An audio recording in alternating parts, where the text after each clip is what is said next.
Come with us now, if you dare, down a rickety staircase into a dank, dark basement. What awaits? The Saturday Night Freak Show. Hey, thanks for listening to the Saturday Night Freak Show podcast, the movie review and talk show podcast that comes your way every Saturday, whether you're ready for it or not. This is the... Happy New Year, Colin. Yeah. Happy New Year. New Year. And that means that we're going to do a wrap-up of our favorite, best, and worst movies of 2024. We hope you'll stick around for the whole thing. Whew. Yes. These are the Internet Radio Superstars. Sean. Michaela. Holly. And I'm Colin. Yeah, don't delete this, Colin. No matter what we say or do or how inebriated we get. Please don't delete it. That's it right. has been done before. We're settling in. Well, traditionally, it seems like people like to listen to this episode. But I will never forget the year. It was right before Michaela joined us. So it was just ancient history. It was the three of us. It was the three of us. And we had just recorded like a normal episode. And then we were like, well, should we do our best stuff since we're all here? And we literally just threw it together. Like, we're all like on our phones, like, oh, I liked The Witch.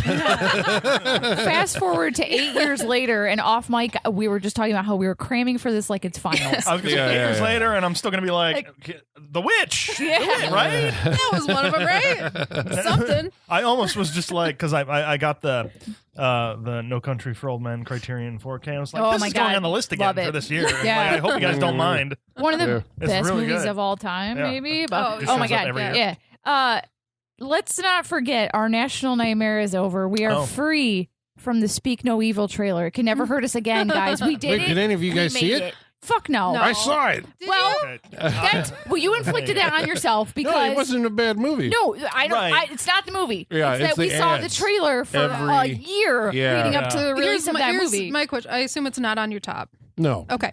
My question is, did we see enough from the trailer that we don't need to see it? Yes. There- I mean, well, it was still an enjoyable experience. Okay, yeah. I liked it, but yeah, I was sitting there going like, well, I mean, you're just filling the gaps in between. You're going for the McAvoy performance, right? Like, that's why you would go see this movie? You're just I want to see him go nuts. Yeah, obviously, yeah. And it's a remake, right? And I never saw a Danish movie that came out last year. Right. Yeah. This movie that has made a very different ending. It does, and that's what made me more curious to watch that one than this one, because I'm like, well, that ending sounds better. So maybe we should watch the Danish one on the show. There we go. Maybe. Put it down on your list, ladies and gentlemen. But it's not bad. I guess that's the verdict It's on just that. we were terrorized by that trailer for but so is that long. just we have AMC here where we're at, so I don't know if it was just an AMC thing. I saw it at the Classic Cinemas too. Classic Cinemas also had it because I thought I was escaping it, Colin. I thought I could get out of it by going there. That's right. I don't go to any other theater besides AMC, so I have no idea what that ecosystem looks like outside of us. I think the biggest problem with this is that we're in the age of trailers where they show the entire movie. In the That's trailer. the problem. That's the problem. Like, if it's a good trailer and it gets my attention, I don't mind seeing it all the time. But it's when they show the entire fucking movie in the whole trailer. I do kind of like the... they didn't show him at all. Yeah, right. But I kind of like the Osgood Perkins movies because those trailers just look like they're all over the map. Yeah. I saw both Longlegs and the monkey. And I'm like, I still don't know what... No idea. I mean, off the trailer, you really don't know what you're going to get. That I love. Yeah. Cuckoo was like that too. I had no idea what that movie was about from the trailer. And there was that really short little... You'd never know.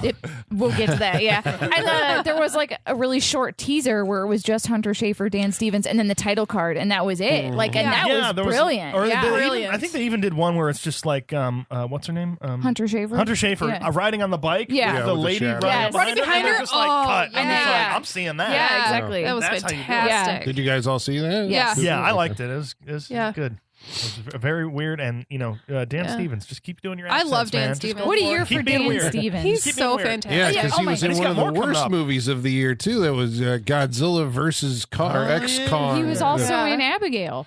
Okay, so I made a winners and losers list. Losers I won't get into because it's mean. But I made a winners list because there were so many actors that had multiple hits this year. Dude. We've talked off mic about it. We cannot deny Glenn Powell had a very successful year, right? He did. Or just people we can't get away from. Yeah. Also, what's his name? Nicholas Holt. Nicholas Holt. In What everything. the fuck? Yeah. He was in everything this Aaron year. Taylor Johnson. Aaron Taylor Johnson and fucking everything as well. Bill Skarsgård. Skarsgård. How Do you grateful? have a monster? Bill Skarsgård will play it. How grateful is he that Nosferatu came out after The Crow? Everyone Right. completely forgot. Yeah. Everyone completely forgot this shit show that just happened in his career because now we're back on board with Monster Bill Well, Skarsgård. is this like, was it Halle Berry that won the Razzie Yes. and the Oscar in the same year? Yeah. It's like that. Melissa Barrera has been in a bunch of genre horror stuff this year too. Oh yeah, she's still got She that was one in coming out Abigail. next year. The My Monster. or Your something Monster like is that. already Your out, Monster. dude. Did it come out? Yeah, Jesus. it's on See, all right. streaming. Yeah. See, this is the problem. All right, I'm gonna get on my soapbox right now. That's the problem. Everything just comes and goes so quickly. I know. That's why I feel Yeah. like as we're going through our list tonight, I'm just like I didn't feel like I didn't see shit this year. Mhm. You know, I because there's saw so 30 new movies and I still missed stuff. Right, I like- saw 40. some big ones Yeah. like Honora, like that one I want to see. Yep. I didn't get to that one. A Big Pain, is that what it's called? Real Pain. A Real Pain. That one Yeah. looked really great. That one looked like good. there's I've heard good so many things. movies Yeah. that didn't even get a chance to watch. Kaylee Spaney was also in every goddamn movie That's that very came true. out this year Alien, too. Romulus. Romulus. And Romulus. Civil War. Oh, that's right. Yeah. War, that's the yeah. one I want to watch. See, I didn't even get to watch Yeah. that. Fuck. Is Giancarlo Romulus Esposito on was in like anybody's 5 movies this year. Is what? list? It says Romulus on anybody's list. We can complain about that right now if we'd like. I didn't see it. Okay. It's not on any. It's not on my list. It that wasn't movie. bad All enough right. or good enough to land anywhere. No, I mean, I didn't. Not fuck that movie, but It's a well-made movie because Fede Alvarez it's made well like a highly good. real. Yeah. Yeah, but that's the Yes. problem. It is literally just the best parts of all the Alien movies Mhm. prior. So, it's you like think you're it's fine. it's Yeah, fine. it's fine. You That's think it. Didn't they're land doing anywhere on my that? list because it's fine. Because just like once you stand it next to all the other movies, you can just be like, well, I can just watch this one and get all of that. Yeah, and this, yeah. and so I'll just keep. Well, that's going what back to they're that one. doing, though, right? It's like It's we have the to. Instagramification. Yeah. Of Well, they have a movies. whole, Right. generation that hasn't seen all the Alien movies. They're Yep. aware of it, and so you'd put out, Alien now they're gonna Romulus. think- Now you're all caught up. Now they're gonna think some dumb android said the "get away from her, you bitch" line. For, Oh my god, that is when I was like, "There's no We're turning gonna back." spoil for this a lot of movie. shit tonight, There's ladies and gentlemen. Yeah, there's I no forgot I'm turning back talking for to this you. movie. I just don't need another Alien movie that is going to be about androids pontificating about how they're superior to humans, Yeah. and then unwanted pregnancy. Don't need any of these things in my Alien movies over and over and over and over. Right, And holy 'cause shit, that's get like- some new ideas. Like, Because Alien is the ultimate unwanted pregnancy yeah, movie, isn't it? Basically, yeah. But Like, we've done that so many. we've done yeah. it every And single time. when you say Fede Alvarez Alien movie, the movie I'm picturing in my head is so much more interesting than the movie we got. Well, That's the thing, It was. you know. It felt like one of his movies. It was gross. I mean, like he brought like kind of a graphic gore to it, and the production design was good. I mean, like on the face of it, Yeah. it did look good. It was not just that bad. kind of. It's like, yeah. But I think like some of those elements you're describing. Is that what makes an alien movie? Is it an alien movie if it has the android, the forced, But you pregnancy, can and make the movie, and then it becomes an alien movie. You know what I mean? It's an alien movie. You already got the fucking title on it. You can Yeah. do whatever you want. Exactly. And it's an alien movie. You could do but something like any completely different. It's a- franchise, like when you look at like Star Wars, it's like there's elements that you're going to have. There's planets blowing up, and there's somebody There's who has to difference find their between destiny, elements. Well, there's a difference between like shared elements and literally just doing the same exact thing. Well, that was Twisters. Yeah. Twisters. Yeah. I don't know Oh, if let's that's talk on about anybody's Twisters. list. Yeah. Speaking of Glenn Powell. Fuck that movie too.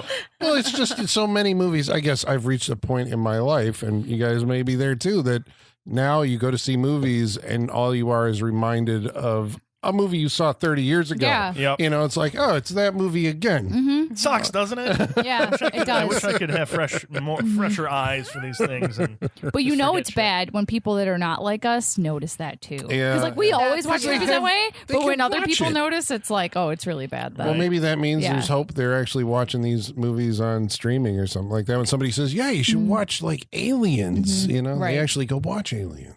So they know. They've seen Aliens, But I think the biggest winner of 2024, Daughters of Horror Directors. Oh, We had eldest Shyamalan directing The Watchers. We Right. had younger Shyamalan starring in In her a own goddamn concert-made movie called Trap. Yeah. And then we had Caitlin Cronenberg direct a really bleak horror movie that was not at all what you expect from a Cronenberg, but we got another Cronenberg spawn out there directing movies, and I love it. So are you big saying year these for are, Daughters you of saying Horror these are movies. winners or losers? They all Yes. they all got movies made based on their nepotism. I think they're winners. That's true. I'm They're just making movies. They won. yeah, they won. Yeah. Lady Raven got a whole movie just about her, just to promote her, and that's not even her stage name in real life. Which doesn't make any or fucking something, right? sense. Salika Yeah. Shyamalan. Yeah. Just if you're gonna promote your own music, then just be yourself. Don't be a Right? Yeah. fictional pop star. Doesn't make any sense. Did we all watch Trap? Yes. Okay. Is it on anybody's list? It's not on my list. It was in the running for worst. It was in the running for worst, yeah. I didn't hate it as much as you guys did, but I get why. Like when you were explaining it down here, like, okay, it beggars belief, which I think is its cardinal sin. It's just, okay. I would say so. But I don't know, for some reason I was in the right headspace, so I went with it, and it was entertaining, but it's just nepotism. Yeah, he always has to cast it's a nepotism movie, either himself or his I'm just offspring here in for Savior role. Josh Hartnett resurgence. Yeah. I'm here for that. But he deserves better. When Matt Dillon did The House that Jack Built, and everyone's like, "Oh my god, it's so cool to see him play a serial killer. It's so fucked up." I wanted that for Josh Hartnett, and that's not what this movie is. Like, no, it's not a dark. It's like a PG-13. Isn't it PG-13 or something like that? It is PG-13. Yeah. Nobody dies. Nothing happened. Right? No. Nothing happened. No, this guy is supposed to be like a butcher. He's yeah. literally nicknamed the Butcher. Yeah. Who's been on the loose for 7 years. Not a person dies. Right. They've all died before the movie starts. This is the trap. I have no, trying to get you're if you want this character to be a threat, you got to give me something. And don't give me any. He's a dad. He's a goofy He looks like dad. Josh Hartnett. Yeah. It. Maybe if he looked like Richard Brake, that'd be different, right? But he looks like Josh Hartnett. Is it a calculated effort to get the audience's sympathy? So when he goes through, he's almost getting caught, you're rooting for the bad guy. Where if you knew what he did, you wouldn't. Right, because he's Josh Hartnett. That's the confusing thing is I think I even messaged you guys halfway through the movie. I was like, who am I rooting for in this? Right. Yeah. Because I just Shyamalan's daughter's music career. Yeah. That's who he's Lady rooting Raven for. basically is who he wants you to root for. Yeah. And This I is going to wasn't be rooting for hilarious if nobody remembers her real name and she's just forever She's Lady Raven. Lady Raven, that's it. That would be great. It's so dumb because they print up so much merch and props for that movie with Lady Raven on it. If it had been her actual name, that is some good synergy there. But no. Yeah. No.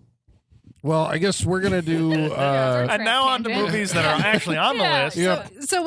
So when we're watching movies and you're picking what's on your list, what is your motivation behind what goes on your list? Is it the best movie or the best movie you saw, like the best made movie, or just something you really liked? Like, what's your... Whatever surprises me. I'm going for surprise at this point because we've seen tons of movies. Because someone asked me earlier, what haven't I seen before? Because someone asked me earlier based on my list, because my list is very random, and I was like, well, that's it. Like, it could be a movie that just made an impression on me because it's a fantastic film. Yeah, and one of them is just because I had a really good time. Right. So it's different. Yeah, I'm this close to putting Hot Frosty on there. Just saying.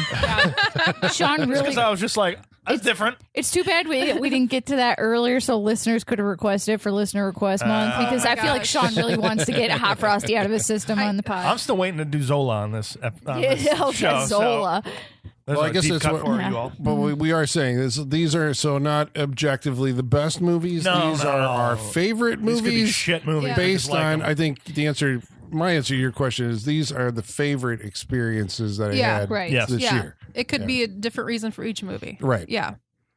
And then what was your criteria for your worst? Is it objectively whatever the worst made movie? you go, fuck this movie? What gave you the most visceral reaction? Yeah, that's exactly it. Yeah. I knew my worst as soon as I was like, there's no topping this. As soon as I was finished watching it, I was like, well, there it is. Yep. There's my worst of the year. See, mine was, and it didn't change. Just deeply saddened by my worst of the year, but we'll get there. Okay. It's usually anger. Yes. But I don't think this year's Glass was angry. Yeah, that was angry. That was Halloween Ends. Oh yeah, you didn't like Ends. An Exorcist believer. Oh my god, I forgot. I totally forgot there was a whole Exorcist trilogy that was maybe sort of happening. Kind of. Mike Flanagan might do something. Yeah. Wow, I forgot. So I guess maybe I didn't get as angry this year, but I may have missed that movie. I mean, we'll put a few more drinks in you, Colin. See what we can get. I'll be all Travis is as angry as I got, and it wasn't too angry, but it was just like. But then I may have missed intentionally. Like I never saw Craven the Hunter. I never saw Madam Web. I never saw. I think instead of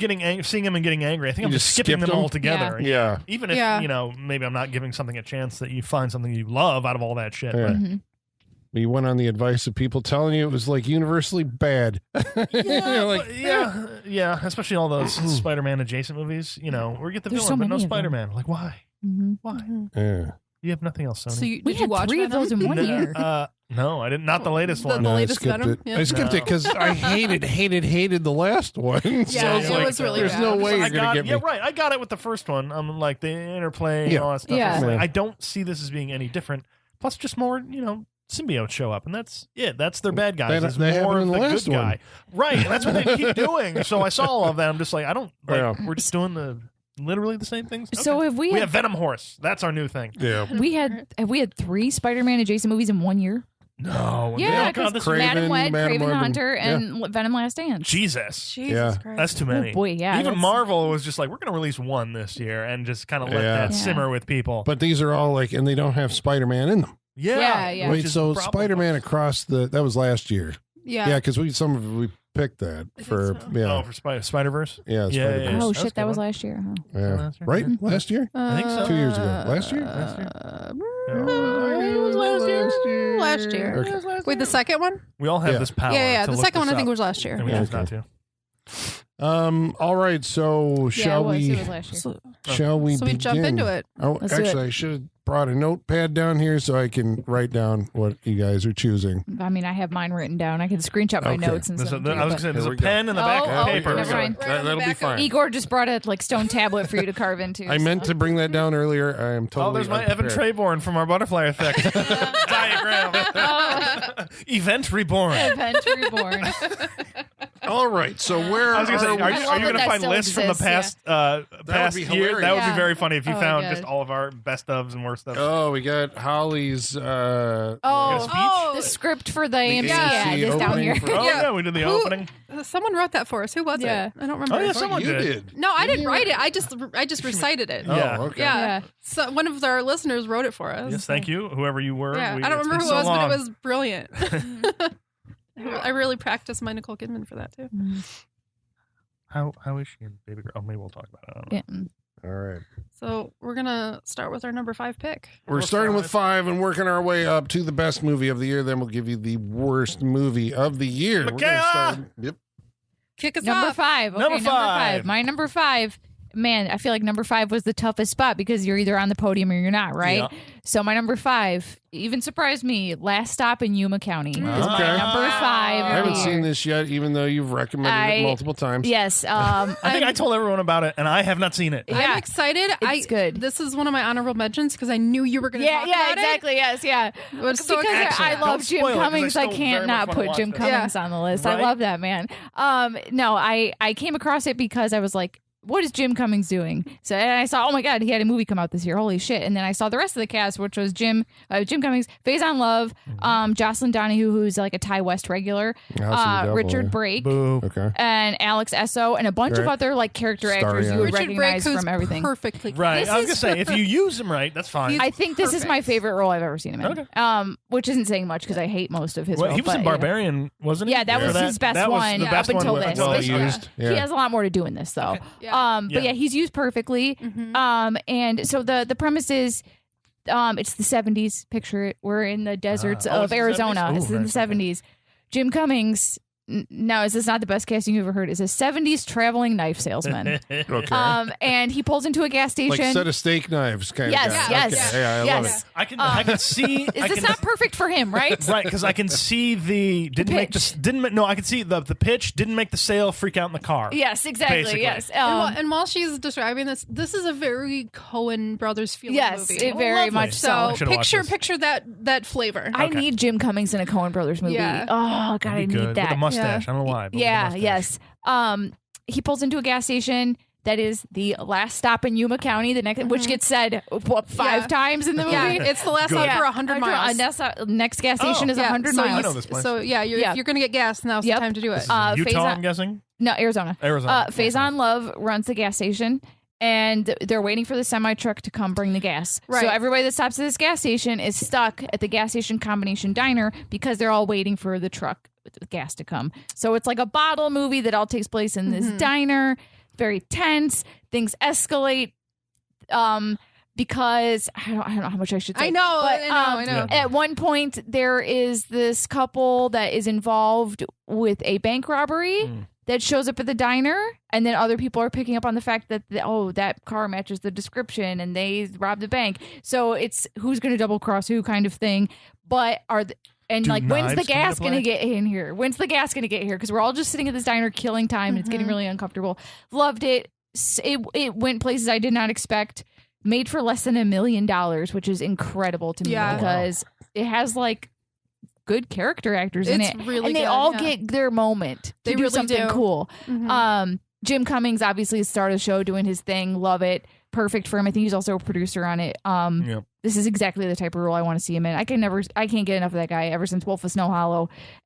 So I'm excited that hopefully doors keep opening for him. We get to see more. But I would think you both would like Last Stop in Yuma. I agree. I remember watching it, and it was like 20 minutes into it. I was like, oof. I don't know what they're, but I don't know what they're gonna do to keep my attention for the next like part of this movie. And then all of a sudden it switches, and I was hooked for the whole. It's 90 movie. minutes too. It's I was gonna say, I know it's like an hour and a half, so that's beautiful. If it was made in the 70s, we would have watched it on the Freak Show. Oh, 100%. You know, yeah. But yeah, I also didn't know it took place in the 70s until I started watching it, and then I was like, oh, that adds an interesting bend to a lot of the things. The music choices are perfect. Oh my god, yeah, it's some good needle drops. Fantastic. Yep. All right, I'm excited. So yeah, hard recommend. Last Stop in Yuma County. I thoroughly enjoyed it. I actually might rewatch it because I enjoyed it so much. I think I might rewatch it. Yeah, Holly, what is your number 5 for 2024? My number 5 is a movie that I think we'll probably all chime in on. It's the movie we all just saw. My number 5 is Nosferatu. Nice. Okay. All right. Yeah. We put off recording this so we could all watch it. We did, yeah. In the hopes that it would show up on okay. Colin saw it many times. Well, the first time I saw it, I was like half asleep. I was like, I'm gonna see this movie, but I wasn't prepared, and so I went back the next day. And then Sean was there. Aw, that's cute. Yes, so there was a lengthy conversation afterwards about it. Yeah. With any Robert Eggers movie, it's an undertaking. It's exhausting in a good way. He doesn't half-ass it. No, that's the thing. Like, it's intense. It's like the visually intense. The content is intense. The performances are intense. So it's an exhausting movie, but that's not a bad thing. Yeah, I kind of felt it in Lily Rose Depp's performance. She felt like she was at an 11 from the start of the movie. Yes. And I could have used a little bit more of a ramp up to that, I felt like. Right. Yeah, they were all going hard. So Because they were from the beginning. Yeah. So it is kind of an exhausting movie, but you were also coming down with like I was also sickness, like literally getting sick as I was watching it. So Holly and I did day after Christmas. Holly and I, like the cool adults we are, we did a double feature of Baby Girl and Nosferatu. Yeah. 10 a.m. Baby Girl and then 2:30 Nosferatu. We were done by like 5:30. It was like literally like a day shift at work. Like we punched in for our shift at the movies that day. And we took a lunch break so you could go let out your dog. Yeah, and then we came back. Did you put on your little hat that the AMC's used the to wear? Newsboy hats. I used to have to wear the newsboy hat, the suspenders, the cummerbund, the whole. So you busted that out and went to the movies? Yes. So what is your favorite Dracula movie? Right. So Colin asked me this as we were standing outside the theater. I was just like, I have not seen enough to be able to be like, I have a favorite Dracula. It's got to be Christopher Lee. That is what I said. Like, ultimately, I think it comes down to that. That's what I have the most experience with. Yeah, because there's a big difference between my favorite Dracula and my favorite Dracula movie. Yeah, I feel okay. I love Christopher Lee. I'm not gonna pick Christopher Lee movie for my favorite Dracula movie. Okay. Right. You know what I mean? Yeah. Not even Dracula 1970. I like it. I like with that bitchin' soundtrack. Yeah, I like those movies, like for sure, but they're not my favorite. Okay. You know, I'm very much into Bram Stoker's Dracula. Yeah, that's same. Fantastic. I will always love that movie. I also love Gary Oldman. So it's like, it's hard for me to pick because I like the different flavors, you know? It just depends on which. See, I haven't seen that movie. Oh, really? Really? Yeah, I haven't seen it. Wow. Okay. I don't, like ever? I thought you were saying I haven't seen it in a while. You haven't seen it? Wow. But I also like. I mean, it's one of those where I could pop it in and be like, okay, I think I've seen this, but it's been so long. But also, as like a film student being introduced to Nosferatu with Max Schreck, that was a whole experience, right? Understanding like German expressionism, and that was like, and really taking that in, that changed my perspective on Dracula movies for sure. So it's really, I don't know if I could pick a favorite because it really just depends on the flavor. I like different ones for different reasons. I would just say fuck everything. I pick Fright Night. I know it's not Dracula. Fright Night is it. Fright Night's fantastic. But what I loved about Eggers' Nosferatu is it did a lot of things that I haven't seen a Dracula movie do. Like, I want the true Romanian freak Dracula, and I got it. I finally got it. Like I loved it. I love the design. I love that they actually picked like the long mustache, like the weird swoopy hair. Yeah, like that's a legit Romanian always figure. in a fur. And that's how he's like described in the book. Yeah, because there was I forgot. Vlad the Impaler had a mustache. I forgot what they were called, but there was like a specific type of like Romanian soldier that was like their look. Cossack or Yes, thank you. Yeah, and that was what it's supposed to be. So to see it actually like legit, I was so excited, and just the decayed vampire. Yeah. Oh, yeah. I mean, it was disgusting. He's supposed to be, as described, a walking corpse. Yeah, and he was. So it's like, this is the most accurate portrayal of the Dracula figure that I've seen, and it's disgusting, and it's horrifying. It's absolutely horrifying. His voice. Oh my God. His voice. Oh yeah. It was spectacular. The voice is great. There was one moment where but he did it. Yeah. Too long, and I started giggling. I needed subtitles for some of this movie, though. I was like, because he speaks so slowly, I have like a hard time processing it because he's speaking so slowly. Like this, but it's exactly what I want, right? You know, it's crazy that's Bill Skarsgård under there. Yeah, I know. Unrecognizable. He's fantastic. I wonder if they altered anything for his voice, or if they just went. He said that he did a bunch of like Gregorian throat singing, or no, that's him. Yeah, that's him. He consulted an opera coach to lower his voice. Okay. Yeah, man, what a horror icon Bill Skarsgård is. He's phenomenal. Yeah. He's absolutely phenomenal. So and he's doing Pennywise again for that Welcome to Derry TV show. Yeah, I love him. He's so great. We can't lose him. No, I love that they made him seem like he is a hulking figure. Yeah. Yes. He is revealed to be a hulking figure, especially at a specific point in the movie. But because he's in regularly when you see him, he's got the fur over him. He's probably a little more hunched down and everything. Yeah. But there's a certain scene where he's going over documents. By the way, this man loves documents. Oh yeah. He's very excited to see the real estate documents. Would you say he likes files? This is a file man. So he man stole my heart. Yeah. A man right after my own heart. But where he gets up and he's even like, I know you just got here, but I want to see my file. Yes, files, paperwork. Bring them to me. I must see the American. Let me see my contracts. Yes, man loves contracts. Contracts is pretty great. Yeah. But when he's looking one over and he walks away from Nicholas Hoult at the table, but every step he takes feels like it's a tremor in his castle. Yeah. Yes. Like he is a dense motherfucker. And he almost like teleports too. He moves so quickly there are around. Ones do you think they borrowed that from Coppola? Because I hadn't seen that before. Because there's like, even when Hutter's coming to the coach, he floats into the coach. There's all that kind of trickery with shadows, and like he's over here, and then he's at your shoulder, and you know. I'm like, it's an evolution, but it still feels like a new thing, even though I suppose it's a remake. It's a third but it's second like, version of that. Yeah, I mean, it's like with Dracula, we're gonna see the same thing is like reused in different movies because there's only so much you can do, right? Yeah. When it's based on this iconic figure. So I like that we're seeing these familiar things, but it feels new. It feels like they're doing it in a way that I haven't seen before. And in addition to the Dracula character, Orlok being exactly what I want, another thing I always had an issue with is the Harker character always bugged me in like every version because he's too brave. He's too heroic. In this, I felt Nicholas Holt's fear. Like, I felt it in my bone. To me, that dude was scared. To me, the movie loses something when he exits for a bit. Yeah. But to me, like, I felt like that first half was basically perfect. And then when we divert away from him for a bit, that's when I felt a lot of pacing problems and a lot of, like, a gear shift that wasn't so smooth for me. Yeah, I agree with that. We end up with Lily Rose Depp a lot in those moments. Yeah, you're right. I think we lose him, or we're just like, bring his him back. journey up to the castle was the best part for me. Well, that's always been my favorite part of like the book of the story. Right. But this one, like, it doesn't use some of the text from the novel because you know Dracula sits him down and then tells him all about like the when we were warlords and crushed the Turks at the all that stuff is like fascinating. This one just kind of gets rid of all of that. I wonder if the switch is because they've like refocused the movie onto the Mina character, Ellen. Yeah. Yeah, I mean is that the biggest change that I think so. This one made, because even the 1979, you see the Werner Herzog one? Yeah. Kind of splits it between Harker and, I mean, I guess we're saying Harker or Hutter, and it's Mina or Ellen. Yeah, either way.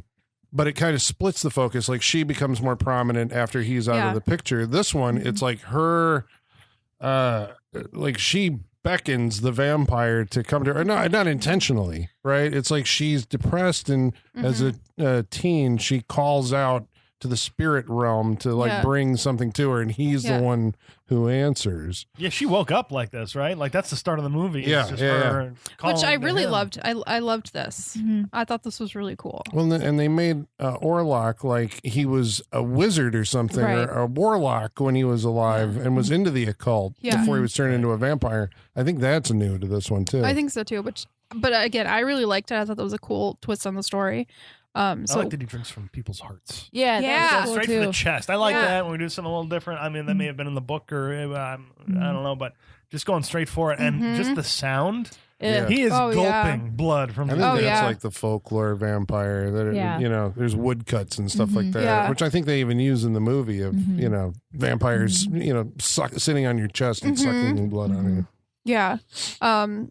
Visually, this movie is stunning. Yep. It's It'll absolutely win the Oscar. I think so. It should It'll win get something. nominated for everything, I'm sure. It's production design of beautiful. Some sort, It's absolutely beautiful. That whole wintry Eastern European, it's just gorgeous. Like, every minute of the movie, you can't look away. Regardless of what's happening, even if, like, plot-wise, it may have lost you a little bit for different reasons. Visually, it never loses you. It's stunning. I feel like I enjoyed looking at it more than I enjoyed perceiving it, if that makes sense. It was great to look at. I think I could have watched it on mute or with some ambient music and visual stimulation. It was perfect. Very nice. And honestly, like, that ultimately is what put it on my list. It's just a beautiful movie. It's when we walked out, I was like, "Fuck, that's a film!" Like, well, he shoots like, I guess, you know, part of it is it's kind of surprising because it's a color movie, but like barely. Barely. It's like say that. It's like blue and silver and like especially all the moonlight shots and stuff. Yeah. But then his interiors are like all shot by candlelight. You know, I mean, you're grasping for that little warmth you see from the candles and the fire that you get throughout. Everything the is as close to natural light as you can get, and it's just. I love that. I suppose that's what you get from Eggers, right? It's like he seems to be like one of the only filmmakers who's like, I am going to make it the way that it was, you know, like a time machine kind of thing. It's like, we're going to recreate it exactly the way. This is how it would have been in Eastern Europe. And I think that's what hooked me. I think that's just all around. It's just beautiful. It's visually stunning. The characters felt like I felt like I was in Romania. You know, and I haven't gotten that from any other vampire movie, really. When he started snacking on those kids in the third. Oh, I love that. I was like, I was like, oh my god, and then he just cracked open like a juuse box and then threw it down. I was like, give me more of that. Give me more of that stuff. Holy shit! It's like, this is night one, Mitch. Coming back for night two. I told you this was gonna happen. You made me do this. It's very much his attitude. This is your fault. It's like always you gaslighting motherfucker. Yeah. You think I was kidding? I wasn't kidding. I just ate your I'm kids. going for the kids first. Yeah. Yeah, there was a lot of like shocking stuff in that movie. I mean, it really kind of went hardcore in some areas. Yeah. See, I wasn't shocked. This is my problem. I wasn't shocked by anything in this movie. Like necrophilia. I was going to say, if that scene with Aaron Taylor Johnson had gone on any longer, don't you think we would have been a very different movie? If he had actually... Okay. He did. It was implied. Right, implied. Well, because you see them the next day, and he's like on top of her in the casket dead. Yeah, and he had contracted the plague at that point. Yeah. Right? You see it on his face. It's like, all of this is just disgusting. Yeah. Gross, shocked by it? No, but definitely just like grossed out. So overall, my number 5 is Nosferatu because it left an impression. Right fucking there. impression. Two little impressions right there in your heart. Yes. And you know, fake vampire dong. Yes. That's right. Oh, yeah. He stands up in that coffin. Yes. Why does he sleep naked? Why does anybody sleep naked? I know, but he's like in moldy earth. It's weird, but yeah. All right. He wants to feel something. It's just like, I just want to feel again. Naked. This is a great question. I never thought about it. You get vampire peen. Well, we do. I was wondering if they did that like because in those woodcuts it's like a naked vampire. I'm like, I feel like he should have had a bigger dick though, right? Like if he's like this monster ancient vampire. Well, it was flaccid. It wasn't hard. Right. And as flaccid, it felt. Oh, so you're saying he's a grower, not a shower? Yeah, exactly. He's knocking shit over. He's putting holes in walls. And I absolutely love knowing that Nicholas Hoult has that framed in his house. Yeah, it's. I didn't expect it to be stretched out. The penis. Well, it was the penis. Prosthetic penis. Big penis. Very nice. Oh, yeah, it was. Yeah, but it's like cut from the bodysuit, so it's like stretched and pinned down in a way that's really disgusting. It's very gross. You wonder because they had to have. I mean, it would have been there on set and everything, so it wasn't a digital creation or anything like that. But it's just like, can you imagine those two just hanging around, just like, look at that thing? Yeah, like, I know, right? They really made it big. Just the conversations when you're hanging out on set, you're getting ready to shoot. You're just like, wow, bravo, they did a good job for you. It's like I am Vlad the Impaler. There you go. Colin, what's your number 5? Number 5. Okay, so I guess this is the only one that isn't a horror movie that I saw this year, but I really enjoyed it, and it was called The Bike Riders. Did any of you guys see The Bike Riders? I finished watching that 10 minutes before I came here, and I was debating it, putting it in my number 5 because I loved it. Yeah, but I'm struggling to figure. Like, I enjoyed that movie so much. And it's really, I don't know, is it an exceptional movie? It was more like, it felt like a relic from another time. It felt like movies we don't get anymore. Yeah, because I'm like, I was so shocked that I saw it in a theater. I'm like, wow, this is like a movie with actors acting and doing, like this. So the premise of it, I think it's, there was a photographer who traveled around with the Chicago Outlaws, the real life biker gang in the 60s, late 60s, early 70s, just photographed like that whole way of life. And so the director of this, who he's done a bunch of other things, he did Mud with McConaughey. He did Midnight Special, that like sci-fi. He did, what was this? Michael Shannon, the one with the special. I hated that movie. Yeah, that was, the kid with the special. I ended up hating that movie. But what was that first Michael Shannon movie that he did where he saw like the disasters. He was like warning of the disasters that were approaching. I remember. He did that one? He did that one too. No, the guy's name is Milner. Maybe anyway. So he used that book as basically this is what the whole movie is going to look like, and it is a chronicle of like the rise and fall of Take Shelter. That was the movie. Yep. So it's like the rise and fall of a biker gang, but it's like, where does a biker gang start? It's like Tom Hardy is this guy who just kind of, he likes bikes and put them together. Well, he hasn't gotten that far yet. He likes like the genesis of biker gangs. That's he what makes likes it so watching The Wild One with Brando and wants to be Brando, and so he starts like a club, right? And then Austin Butler joins. I think Austin Butler is basically like effortlessly the guy that Tom Hardy wants to be. Like he just is that guy, okay, right? And then Jodie Comer. That's her name, right? Yes, and I knew she's like a thing, but I had never seen her or anything. Absolutely stunning. Because she's nailing this like Chicago. This feels like someone I know, accent. Right? Doesn't she feel like someone you know? Because the Chicago accents are extreme in this movie. I think they're bordering on like more like Yooper, Minnesotan. I was gonna say, I can imagine Tom Hardy just going. Actually, for I think he's one of the better ones. Oh, yeah. Jodie Comer is taking it for a walk. But it's funny because she's like narrating. She's charming, yeah. Okay. It's like from her perspective, I guess, because she married the Austin Butler character and is like telling the story to an interviewer later. Like, I guess the guy who photographed or whatever hears the story of this. So it's like the gang kind of, forms as a club, guys who can talk about bikes. And then I think the Vietnam War ends and you get like a bunch of like guys who've seen some shit and they're like really into drugs kind of joining the gang. And then there's other gangs and eventually there's, people rising up through the ranks that want to, take it over. Right. And it was just like as a character, and Norman Reedus, of course, shows up. Just seems like he wandered in off the street. Of course. And they put him in the movie. Right. They're like, we don't have to do much to you. Just get in there. Michael Shannon is great. And it's like the whole cast is great, but Michael Shannon has some moments because they did take, the photographer, I think his name was like Daniel Lyon that did this. He recorded like interviews with them too, and they took some of those interviews and just transcribed them, put them directly in the script. So Michael Shannon, a lot of his monologues are like word for word from when this guy went with the Outlaws. Nice. Mm-hmm. So yeah, and they really got him done up dirty in a way that like makes sense for him. I thoroughly enjoyed it, and yeah, it does feel like a movie we don't get anymore. But I was just like very satisfied, I guess, by that. Like the whole thing, it was like, this is a great little slice of life. A little bit a look behind the scenes, maybe of something, I don't know, like 60s, 70s era, like biker gangs may not seem like your thing.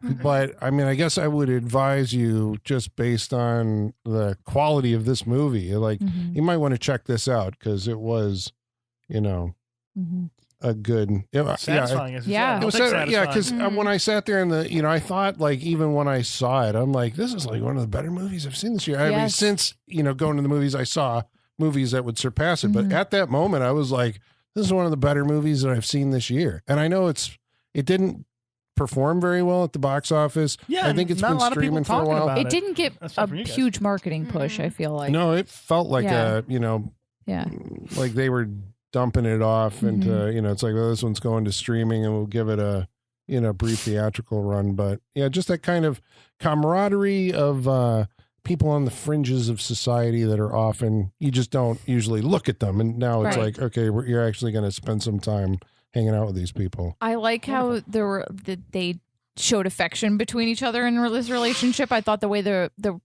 male friendships and the way the kind of rules worked for the clubs was interesting. But the real like subplot of the movie is there's a love triangle, and the love triangle is Austin Butler's in the middle, and Tom Hardy and Jodie Comer are like, I know it's best for him. No, I love Benny more. No, I know it's best for him. So that's really the central push and pull of the movie. And I don't know, it got me emotional a couple times. Michaela and Han, they love a good male relationship. So man, yeah. Well, Tom Hardy plays it like he's in love with Benny, and like that's just how it comes across. But it had like I said, I wrote a review of it on Letterboxd, and I think like the way it's like, it's a movie about two people trying to tame a wild thing. Right. He's trying to tame the club. The club. And she's trying to tame Austin Butler. And it's like, can that be done? I guess you have to watch the movie to see. And then knowing it's all real people and reading that, this is pretty much how it went down. Just like, oh man, it makes it better and worse at the same time. But what you're saying too about like, it's like part of, I think, the appeal of like biker gangs, or why they're kind of fascinating, is because of all those rules. And stuff that they like, chapter rule, it's like, here's how, and this is like how they're figuring it out and forming it. And it's, I don't know. Yeah. Also, everyone looks cool as fuck because they're wearing leather jackets, smoking, driving cars from the 60s, bikes from the 60s. Oh, yeah. They're drinking Schlitz up and down, which I appreciated the accuracy of that. I was like, that is a Midwestern. And it's all in the Midwest, too, so they're driving through cornfields and shit. It feels cozy and familiar for me. It's like the biker dive bars they go to feel like a bar I've been to 1,000 times. It feels accurate and lived in. I guess like Nosferatu, kind of for a different era. It's like also accurate and lived in. I feel like I could smell the movie while I was watching it. Like, it's one of those. I would recommend you check it out. I mean, you can't help but look cool. Yeah, like you said, leather jackets. I know. Oh my god, everyone looked awesome. Didn't that look like defined coolness? Yes. For so long. But yeah. Sean, what's your number 5? My number 5, like you said, real tough. Number 5, really a hard spot to do. We're gonna go big. We're gonna go mainstream. I'm going Deadpool and Wolverine. Now, I think Michaela will hate this, but it was. I did like some parts of that movie. Right, and I had a good time watching. Was it the biggest grossing movie of the year? R-rated of the year? I think it was of the year, but also like the highest grossing R-rated movie. Everyone saw this. Everyone saw this movie. Hasn't Wicked surpassed it by now? For highest grossing, probably. Yeah, one of those probably did. But I'm a fan of Marvel, or at least I was. That first like up until Endgame, I think is just like a great block of like popcorn filmmaking. Like that's the good stuff. The Marvel only released one movie this year. It was Deadpool and Wolverine. And if you could get away from the marketing campaign, which was what were we talking about earlier? The other marketing campaign that we Wicked is the one I can't get away from. Speaking of evil. Yeah, Well, it's just like Speak No I felt like Speak No Evil and Deadpool and Wolverine. I'm just like, all right, I don't need to see any of this anymore because it's just like everyone's going to go see this. Yeah, but they didn't tell you everything in the marketing campaign, which was cool about it. There were still surprises. Yeah. Right, because I think, like we said, at a certain level, they're like, everyone's going to see this movie. Deadpool comes back. We finally get, I mean, if you've been following Ryan Reynolds and kind of the Deadpool thing and his relationship with Wolverine since the movie came out, like it's been building to this for years. And so they finally got the buddy team up that they always wanted, and it was like it's like they knew that everyone had the fatigue. And they're like, how can we remedy that? It's like, well, you're gonna go for Wolverine and right. And Deadpool. So they're just like, shut everything else down. Yeah. We're gonna have the focus on Deadpool and Wolverine. And hell, they pulled it off. Like it's a great. I think it's a very fun and funny movie. Great team up between the two.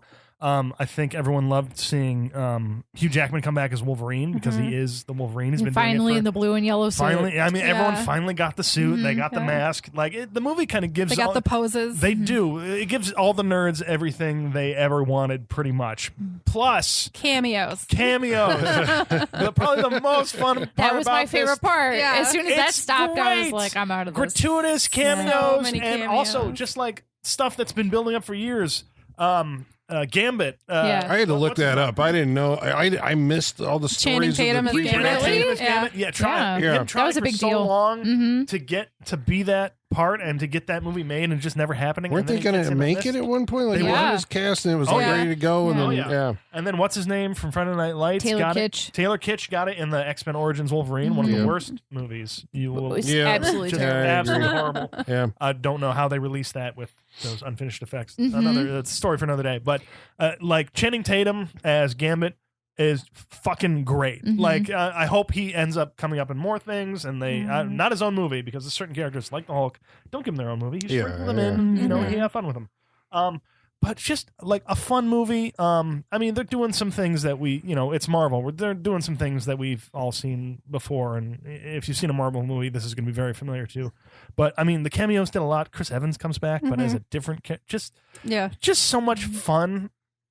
From the movie, it must have been a blast to make this movie, if not under high pressure to get it right. But Ryan Reynolds also playing like, what was it, Kind Pool, or like the very nice version of himself that ends up. Oh yeah. So much fun in this movie. Again, nice pool. Nice pool. Nice pool. Yeah, just so fun. And then all the Deadpools later at the end. It's just a fun movie from start to finish. Again, I think the marketing campaign wore me down just because it was just so much. It was an onslaught just for that. But other than that, just a fun movie. Had a good time with it. I giggled a lot. Just a good time, and really going for it because again, rated R, which Marvel hasn't done a lot of in the past, and they really went for it. Yes. Yeah. Some of the violence, there's a lot of violence in the movie, and it does get like tiresome at a certain point. At least it did for me. Yeah. So that I'm just like, all right, I get it. Neither of them can die, so we're sitting here punching each other, and this is just not going to get to anywhere because neither of them can die. But yeah, just fun had from start to finish. Yeah, and the plot is like he has to save the actual Marvel Cinematic Universe. Right, by blending the timeline. Like they set this up in Loki or something with all the they set it up in Loki. You get a little refresher course at the beginning with what's his name from Succession. So yeah, he's Marvel Jesus, and he's here to save the entire MCU. Which again, how that feeds back into kind of the pop cultureness of what everybody's feeling about Marvel at the time. Yeah. And there's plenty of jokes about that within it. How people show up and he's just like, you came at a low time in the Marvel universe. Like just the kind of fourth wall breaking and the inside jokes of it are also fun. Well, they make fun of Marvel the entire fucking movie. It's like, how can you make another serious Marvel movie? I guess you just ignore that and just keep going and make Captain America the first of, New World Order. Speaking of trailers, I can't fucking see again. Oh my god, I can't watch that trailer anymore. Well, see, but now you make the serious movie, but then you just have Deadpool pop in for a second, make fun of it, and then pop out, which is what I'm sure they'll do at some point. They're like, we know that multiverse movies are bullshit, so here's a multiverse movie. Right. That So was they're my very problem hard with leaning into it. it. Oh, that's what annoyed me so much about it, is that it's having its cake and eating it too, and I don't really fucking is. appreciate that. Like, I'm smart enough to pick up on what you're doing here. You can't make fun of a multiverse movie and then also make a multiverse movie where I had to watch a fucking spin-off TV show to understand the plot of this movie. Well, that's the problem. I didn't watch Loki. I Yeah. didn't know what the fuck was happening in the first act of this movie. Yeah, and there's a few things in the very last act. That are just like they did that in Loki as well. Kind of, you'd know it more if you'd watched Loki. Yes. You'd know what was happening here. So yeah, And there I was is like, that. because I didn't watch Loki season 2. I was like, I'm glad I watched season 1. At Right, least I yeah. knew what was going on. Whereas, like, the previous Deadpool movies, they were always their independent things, so you didn't have to watch all this extra stuff. It's like you can't have a superiority complex when you're doing the exact same fucking thing.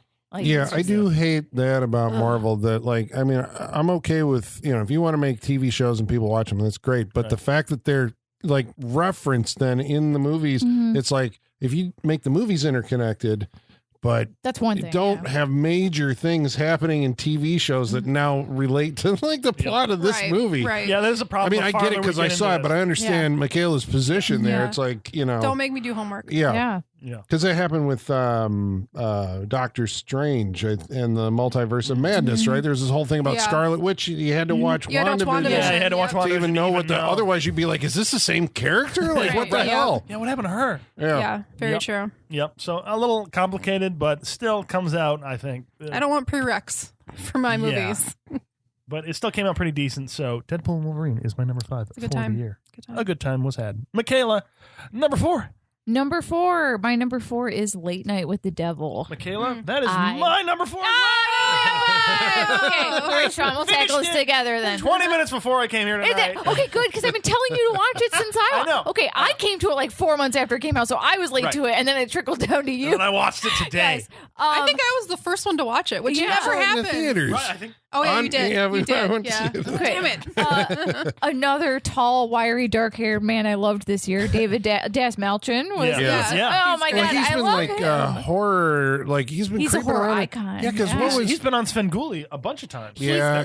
Well, he was there. in Last Voyage of the Demeter. Yes, Okay. he was in Afraid, which I watched. I And- took that bullet for all of you. Don't watch it. Oh yeah, Yeah. no. Ditto not the good. Boogeyman, which he's also in. Yes. Yeah. But I mean, he's showing up in these like parts in.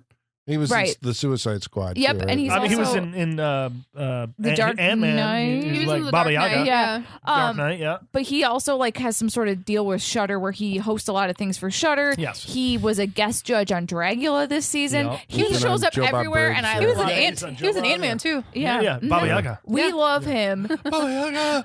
Yeah, so it's great to see him get like a starring Yes, role, and he's. I Baba think Yaga. this movie is only as successful as it is because of him. Like He's the really- casting is perfect. Yeah. And he's really nailing the late night host of it all. Exactly. Yeah. Exactly. And it's a very minutia role, I think, with Yes. just hand movements and looks. And Yes. it's like he's looking at all the people who are working on a TV set, and he's making all the moves. Like if you've ever watched old Carson or Right. anything like that, how it felt so authentic to Yes, that. it Yeah. Yeah.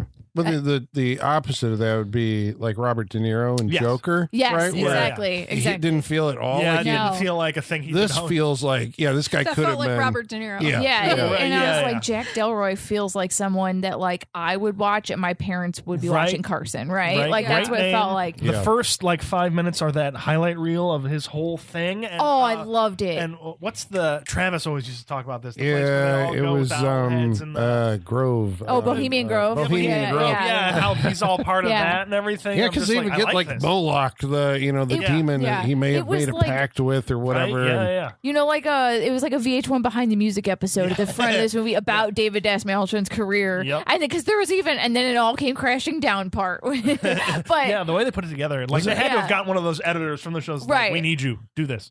That's Michael Ironside, I think. doing Yeah, the Michael voice yeah. at Ironside the- rates at it, the- the yeah. yeah. I'm just like, is that fucking Michael Ironside? Yeah. It was. Well, what's the premise of Late Night with the Devil? So what's funny is when people started talking about this, I saw a bunch of buzz online. I didn't read past headlines, so I assumed just based on the title that it was like an expose documentary on how like Jay Leno was a huge piece of shit or something. I thought it was going to be like a true crime, like they did some sort of like they talked to former employees and they're like, God, working for him was fucking terrible. So that's what I thought it was gonna be Late Night with the Devil. Like, and then he brought the devil. Yeah, that's genius. So then when I found out it was actually a horror movie, I was like, oh wait, what? And then I had to recalibrate, and so then anyways, what it's about. That was your question, Colin. Jack Delroy has been competing with Johnny Carson, but he's always coming in second. Yep.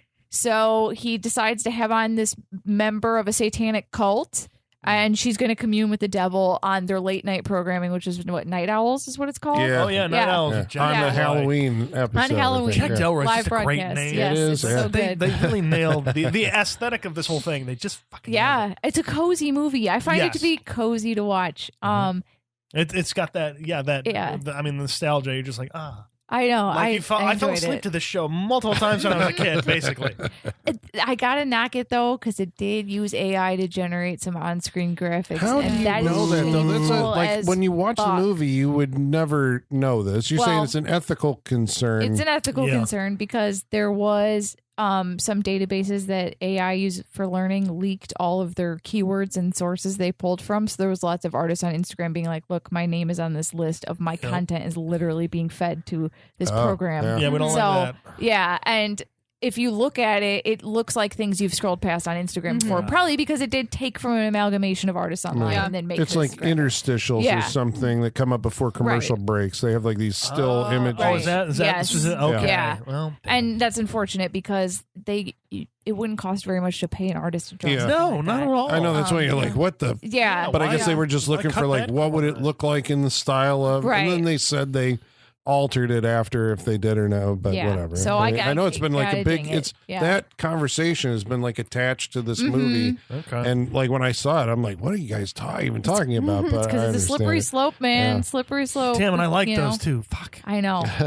That's the thing. They put it on like shirts and stuff too, and they're selling the merch. It's like, well, I can't buy the AI merch. No, like, because then that's the stuff that you would want to buy. That retro look to. I know. Yeah. That's why it's really disappointing because the design is cool. Yeah. But that's all I got about it. I loved it. I liked how they had the different guests on the show. Yes, yeah. So it was like the psychic, the debunker, and then the child that could commune with the devil. Yeah. I loved that trio. Yes, and there's devices they use in the film. I mean, that we shot or presented in 4:3 as what you would see as a viewer of the TV show. It's like a goes tape. To black and white. It's like, here's the documentary. We found this tape. Right. Yeah. And then black and white for the behind the scenes parts of it you don't see. Yeah. It eventually goes to 16:9 for a certain part of it. It's very cool. Like just going back and forth between all that stuff. It's just very fun. It must have been very fun to like kind of mess with that, to choose it, to try and find your aesthetic for different parts of the movie in that way.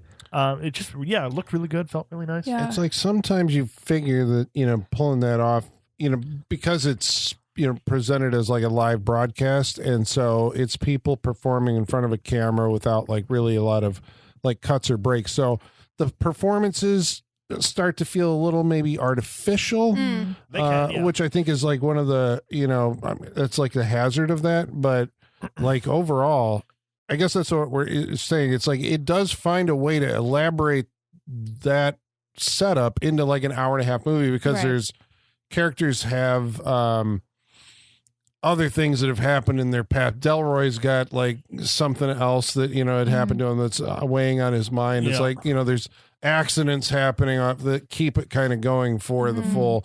Did you ever see, I think it was around that time, I can't remember, you recommended Ghost Watch? I watched it, it was all right. I like Late Night with the Devil more.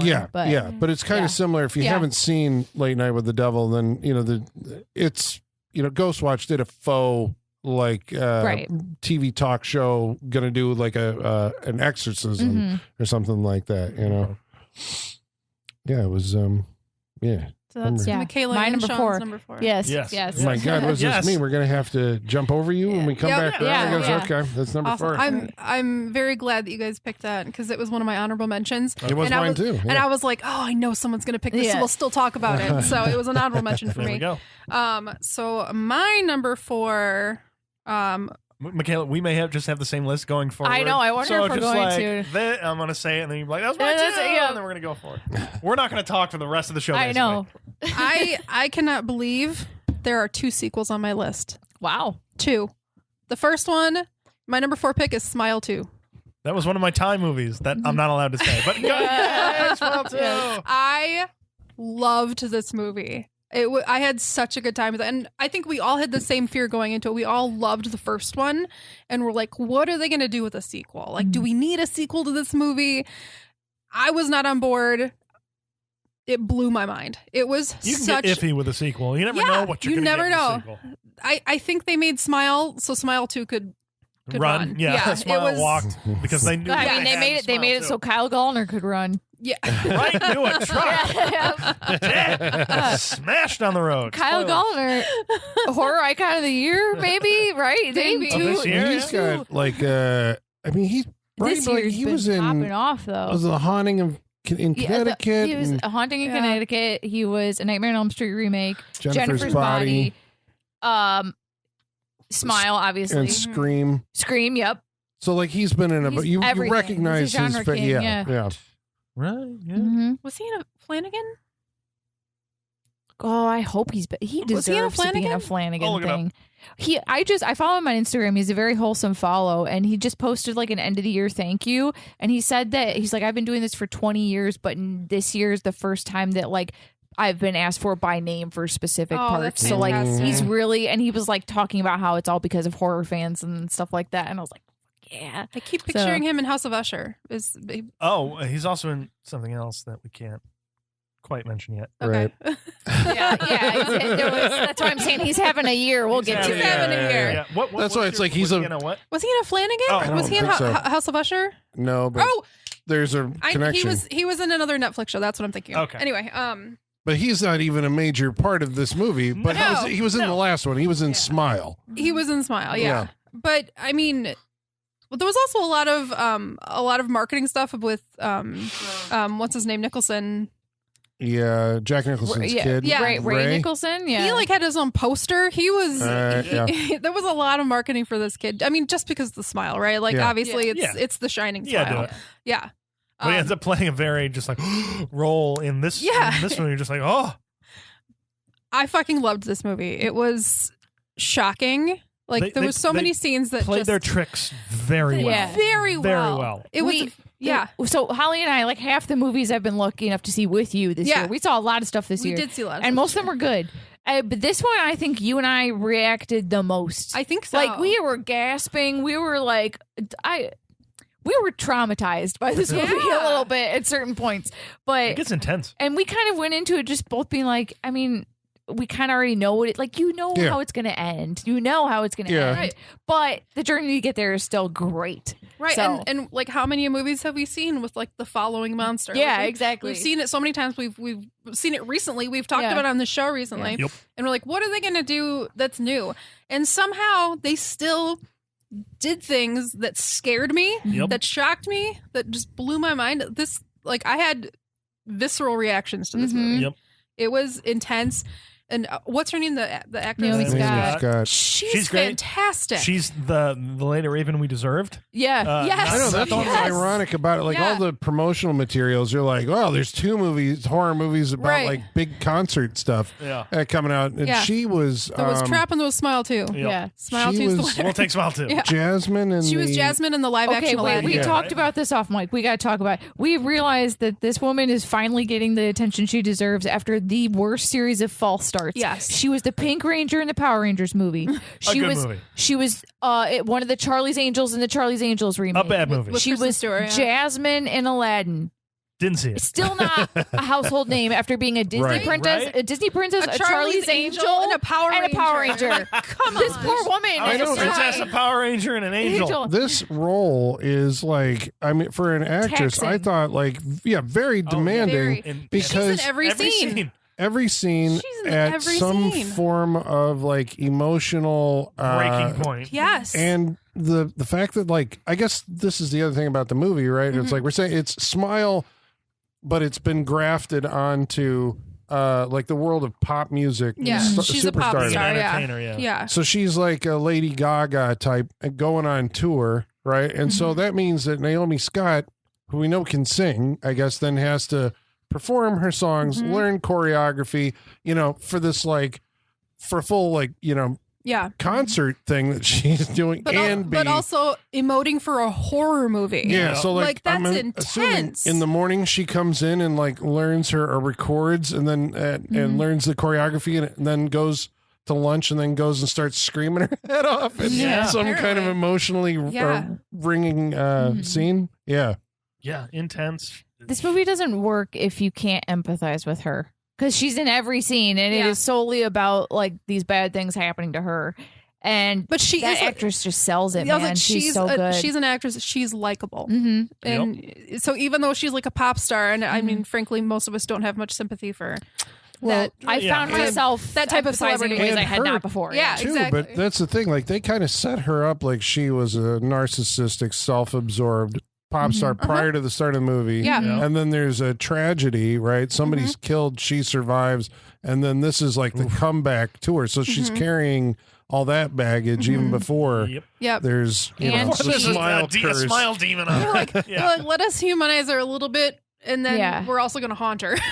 She also is a recovering addict and then aggravates her back injury practice, which leads to like, well, I have to get Vicodin, but they won't give it to me because I have a drug problem. On top of all that, she has a momager. Oh my God, that was great. Oh boy, another added layer of horror. It leads to the other area of trauma. Just like what at a certain like when do you not become a person and then you just are the financial.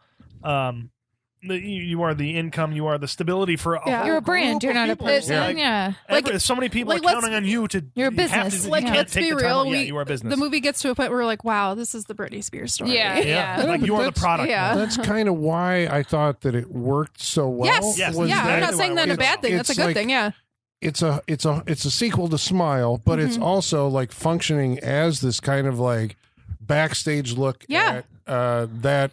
Right. Yep. Pop stardom, I guess. And how a smile demon can like fit into that and just it fits in so well that you can't distinguish between them. It just the trauma that is shared between both of them. It's done very well. Good writing, I think, on that part. And even before the smile demon comes into her life, it already seems like hell.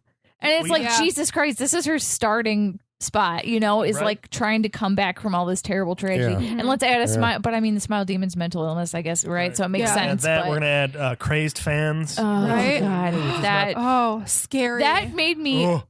That scene almost made me. Do the underwear you were just like No, so scary. No, the meet and greet made me feel so gross. I was like, maybe I should never go to a convention again because I was like, oh no, I've participated in that. Like I was like, oh no, I've like condoned this behavior. Just keep it together, and I was just keep it together. I kind of like I got the ick for conventions after that scene. Right? You're just like, oh. And then background dancers become demons. I think it might be one of my favorite scenes of this. It was like, it made me laugh and terrified me at the same time. Yeah. Right. Because that if you haven't seen the movie, like there's a certain part where it feels like the smile demon has multiplied. So there's a bunch of people that are in her apartment. And it's one of those things where it's just like, it's like the ghost from Mario. If you turn around, they come closer until you turn back and look at them. But it's a bunch of people. Exactly. It's her backup dancer. Right. But it is because the way that they kind of choreograph their movements, it's the backup dancers for all her scenes that she had on stage. And it's just like they decided to give them a big part in the movie, and it's wonderful. Because if it's like if this curse affects your mind, I guess that's what was cool about it. That's where the movie goes. That I think it was like, okay, this is what they're bringing to it. That's new. This is what's in her imagination. It gets to the point where it's like we don't know what's real anymore. Yeah, like but it's she doesn't. She doesn't know, and like there's a moment when we're like, oh wait, is that real? Was that real? Like you don't even know anymore. Yeah. And it's awesome. Right. And I think they could keep doing it if they use everyone going forward. All Smile sequels, the main character has to have a unique occupation. in order for us to keep working. I think. Yeah, but some of it is like, I don't know. I mean, your own interest in that occupied, like, okay, we're pulling back the, it's like they got to do something like that again. I think he probably could. I've heard that the guy he's working. Parker Finn, right? Yeah. The writer-director? Yeah. He's working on another one. Well, I mean, he's got a good track record. Could you do the Smile Demon across time like a Predator movie? Could the Smile Demon exist in any time and space? So they're going to have to figure out something because, like I said, this movie played its tricks extremely well. Yeah. But it also is a trick. Yeah. We get to the end of this movie, and I'm not sure what mattered. Right. Which could be a problem. Yeah. Right. It's not a problem for this movie. No, it as far works. as I'm concerned. Works, it all works. But you can't do that again. Right. Well, right. Even though they did that's the second time. I guess, it's like it is a Smile movie. If you saw the first one, the trajectory of the plot is kind of the same for your, effect. Or if you've seen, any of these, I think we were talking maybe at the time it came out, it's Curse of the Demon or Night of the Demon, right? That's the first one of these stories where somebody passes you the runes and you have to get it to somebody else. Yeah. Otherwise you're going to succumb to this thing. Yeah. It's like you'd have to find some like new wrinkle to exploit to keep hopefully he's got a whiteboard somewhere with the one thing I guess with that movie that they always have to have, and I think down here we've talked about it as the Vincent D'Onofrio character, right? There's the guy who shows up or somebody has to show up and explain. It was the prisoner in the first one and it's this guy in the guy from House in this one and I was sitting there trying to just this is a negligible thing overall because the movie is scary. The production was great. Like the camera work was inventive. It was, but it was like, now what is his connection to this? And how does he, and I couldn't really explain that until I guess the end. And then you go like, oh yeah. Yeah. So that's the only knock against it. Otherwise it's nitpicking. Cause even that it's like, it didn't bother me. Yeah. Because you're so carried away by the time you get to the end, you're like, I'm fine with it. Like it works. So yeah, I was blown away. I couldn't believe that a sequel made me love. I couldn't believe I loved a sequel that much. Smile 2 is my number 4. Was it the scariest movie of the year? The scariest? I mean, I remember a lot of jump scares. It scared me. It was effective. It uses its jump scares very effectively. Yeah. It does, but oh man, I mean, well, I'll talk about it more in a bit, but there was secondhand embarrassment scenes that were almost scarier than like the first. I'm saying that stuff I didn't expect. The benefit and that traumatized me. God. I was like, this is so much worse than like the guy bashing his face in with a weight. I would rather watch that than watch this. Like, but no, like I remember when it was over, I remember looking at Michaela. I was like, I was legitimately scared during that movie. Yeah. And that's rare. Boy, so it might have been the scariest. Yep. Yeah. Public embarrassment or smash your face? Well, which would you rather do? Smash my face. Whenever I watch those movies, it's like, well, somebody's dealing with this thing and nobody else knows it, right? And so they can kind of hold on to it. It's like, okay, I'm seeing the creepy person. I just have to maintain. I got to maintain, But there's always like a point where there's like a breaking point where it's like, now this has this is, in her case, on the public record. It's like there's no coming back from this. And then you're looking at like, how did your career recover? So there's that coupled, added to it. That scene where her mom's like, so take the rest of the day to rest, and then tomorrow. Clear the later half of the day for you to rest. It's like clearly already afternoon, and she's like, I cleared the rest of your day, and then tomorrow we can go back. A completely traumatic experience. A total meltdown. A total meltdown. I think psychotic break. At some point, she's like, I cleared the rest of your day. You'll be fine. Yep. So we can get back at this tomorrow. Yep. I feel like this one may come up again. Yeah. So, Colin, what's your number 4? My number 4 was I think I'm going to be following you on a bunch of these, Holly. Nosferatu. Nice. Okay. Was my I thought it'd be higher on your list, Colin. Well, okay. I was thinking about that. I'm like, because I am a big Dracula fan. What? And, yep. Breaking news. Brand new information. What? So it had a.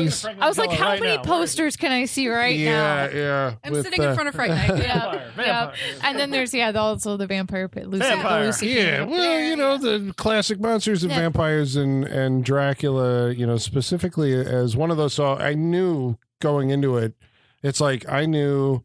It had Robert Eggers, who I have been a fan of since The Witch. I've liked everything that he's done to varying degrees, but it's always, I appreciate that he, does that kind of fastidious attention to detail. So it's like, okay, we got the best guy for the job, and he's doing Dracula. It's like, okay. So do you follow the Criterion Collection Instagram? Yeah, when they go into the closet. Did you see him on there? No, I haven't seen him. Oh, was he on there? Oh, what do you pick? He says Home Alone is a masterpiece. Oh,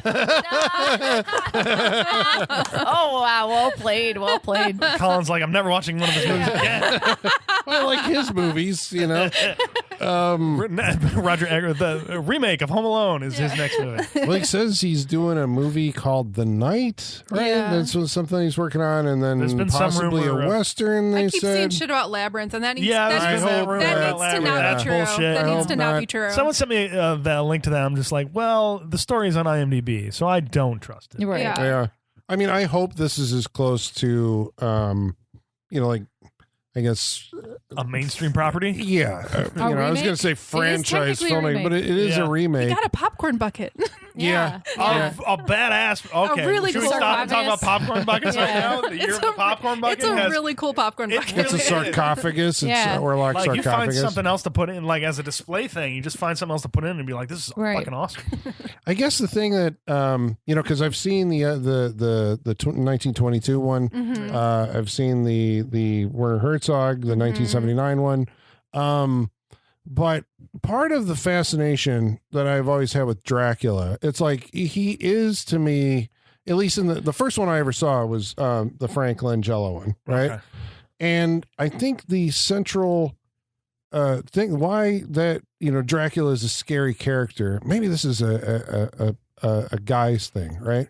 That Dracula is going to walk into a room and your girlfriend is going to go, wow, like I can't, like this guy, right? And so the 79 Dracula basically puts the boyfriend of the husband, right, Jonathan Harker, and the father of the other girl is Van Helsing, right? Because in the stories he's not related, but in that movie he's the dad. So it's like, yeah, this motherfucker stole my wife and took your daughter, and he must die.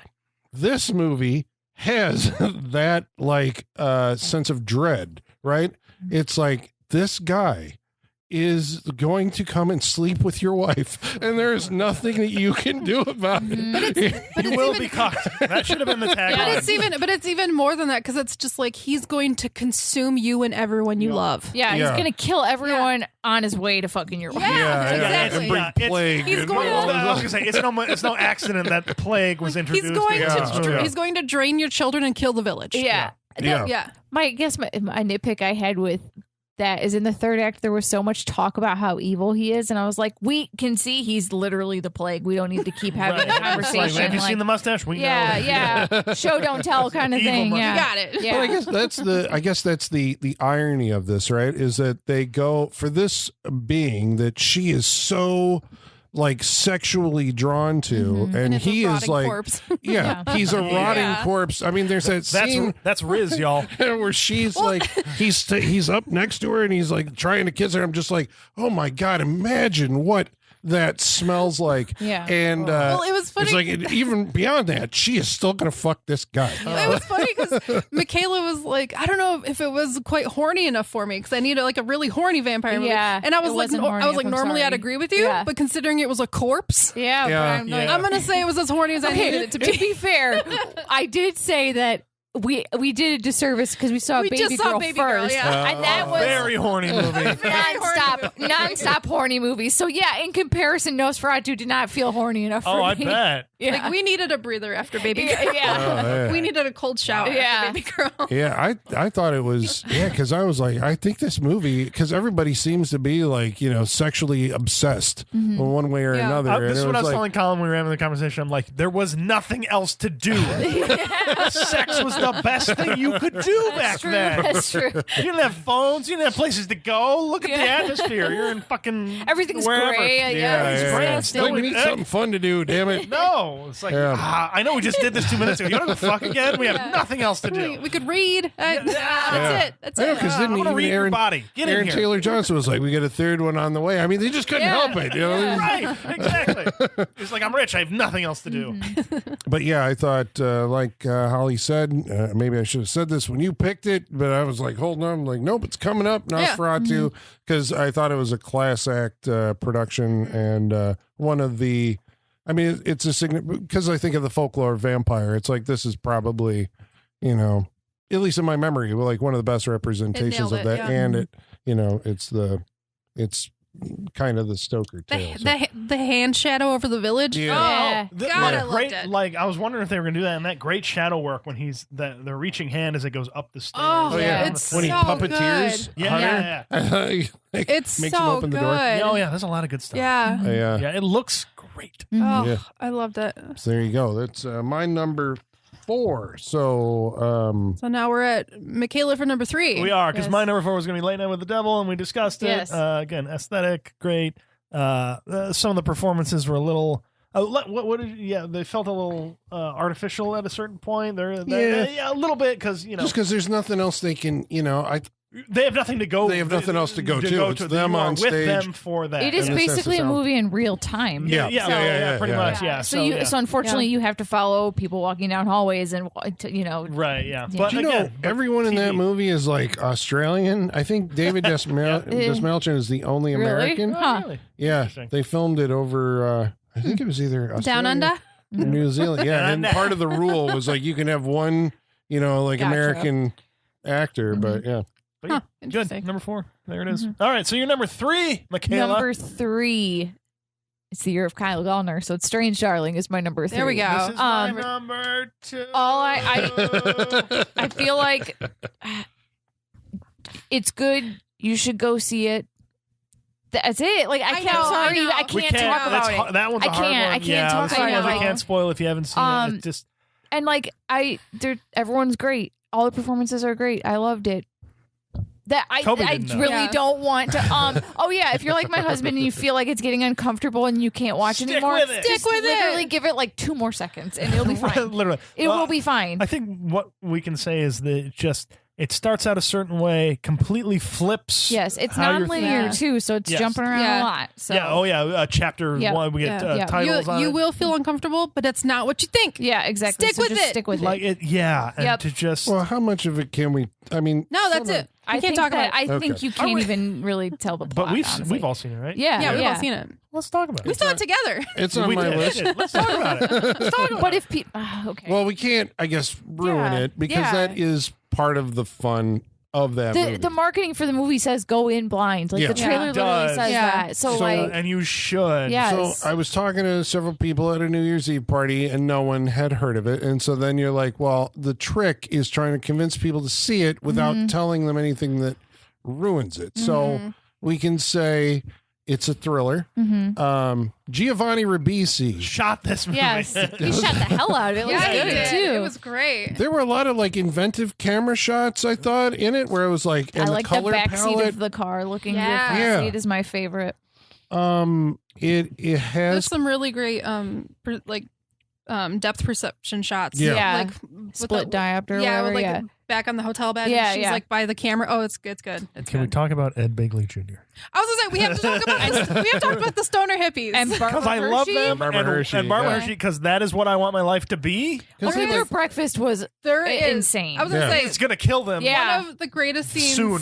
One of the greatest scenes in 2024 a breakfast montage. Them is having them breakfast? cooking breakfast. Yeah. Right. Two stoners. Two stoners. they're Yeah. like doomsday preppers Yes. or something. That, Giggling, yeah. Yeah. giggling like a couple little kids, making the most fattening, disgusting breakfast. Their life Love was it. great It until looks amazing. they got all, Yep. they had a good thing going. They That really was did. amazing. Just a nice house out in the woods. Yeah, give me that movie of just them living their nice Yeah. idyllic life. Yeah. It seems pretty This great. is like my dream. yeah.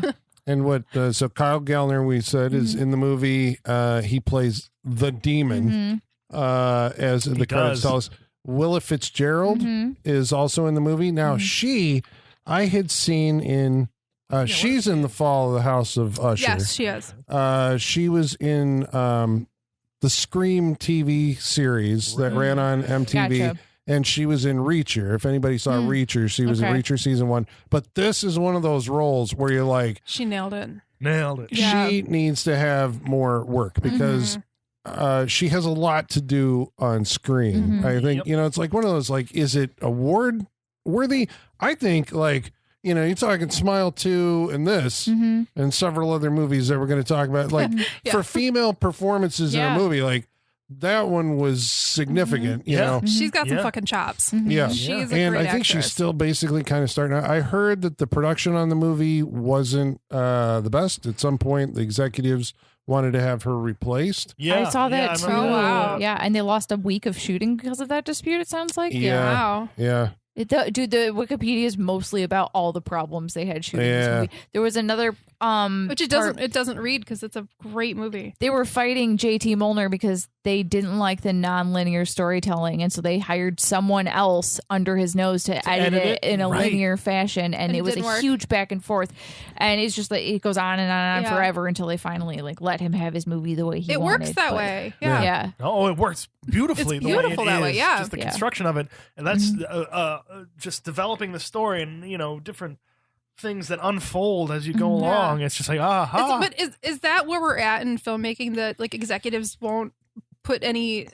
Not safe. They won't put anything behind something that's complex like that. So would a movie like Inception not be able to come out now? Right? Like is that where we're at? Yeah. That they think it's too complicated? Or Memento, I guess, is a better one. Depends on who's. I mean, if it's someone that high profile making still did everything he did up to that point, it still gets made. Right. Yeah. But you're going safety, people will go see a Christopher Nolan movie for that fact alone. Yeah. Yes. Where this would be JT Molnar? Yeah, JT Molnar, yeah. It's like nobody's ever heard of him. Right. Yeah. So risk is they're just people worry that they're blowing their money on something. I mean, I guess what are they right? Nobody saw the movie. Okay, we all tried to see it, and it was here for 1 week exactly, which was 4 showtimes total. Yeah, I had to travel to see it because I had heard, like I saw a trailer. We did and the trailer was like, go in cold, don't know anything about the movie.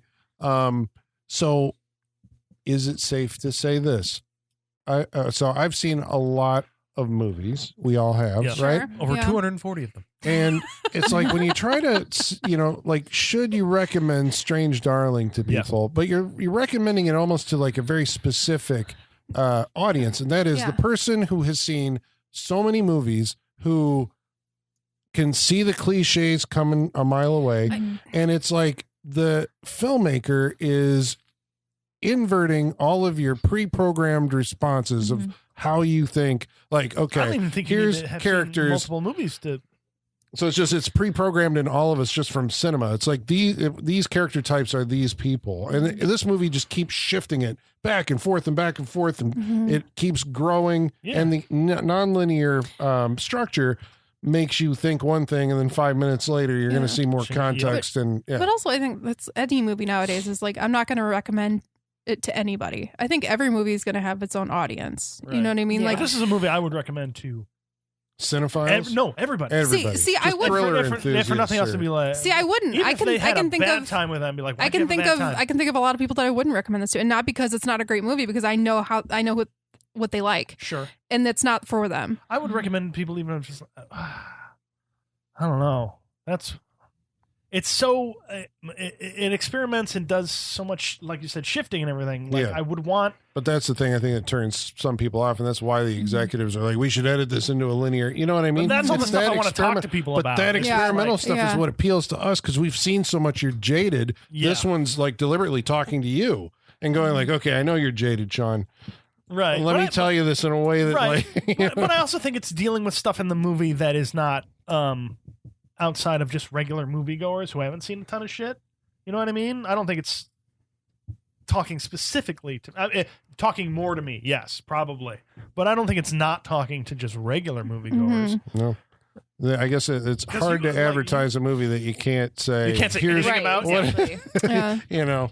It ended how I wanted In a Violent Nature to end. Like, this had the better ending with I got a little triggered when I saw like we were getting the same scene as In a Violent. I was no, because that scene really soured me on In a Violent. I mean, go back and listen to our episode on it. But, yeah, truly. Soured me on the movie. It's still very interesting. That movie came out with a collector's edition that has everything you'd ever want to know about that movie, but also just because it has such an interesting history up until its release, how they shot the entire movie, had to get rid of it twice, different actors, just everything, and it's all on that collector's thing. You can watch a completely different movie and everything. Still interested in it, but yeah, as we said. So Strange Darlings, your number 3. Number 3, Holly. I feel like we're going to come back to that. Okay. My number 3 is my second sequel on my list, Gladiator 2. Yeah. I just saw it yesterday. Loved it.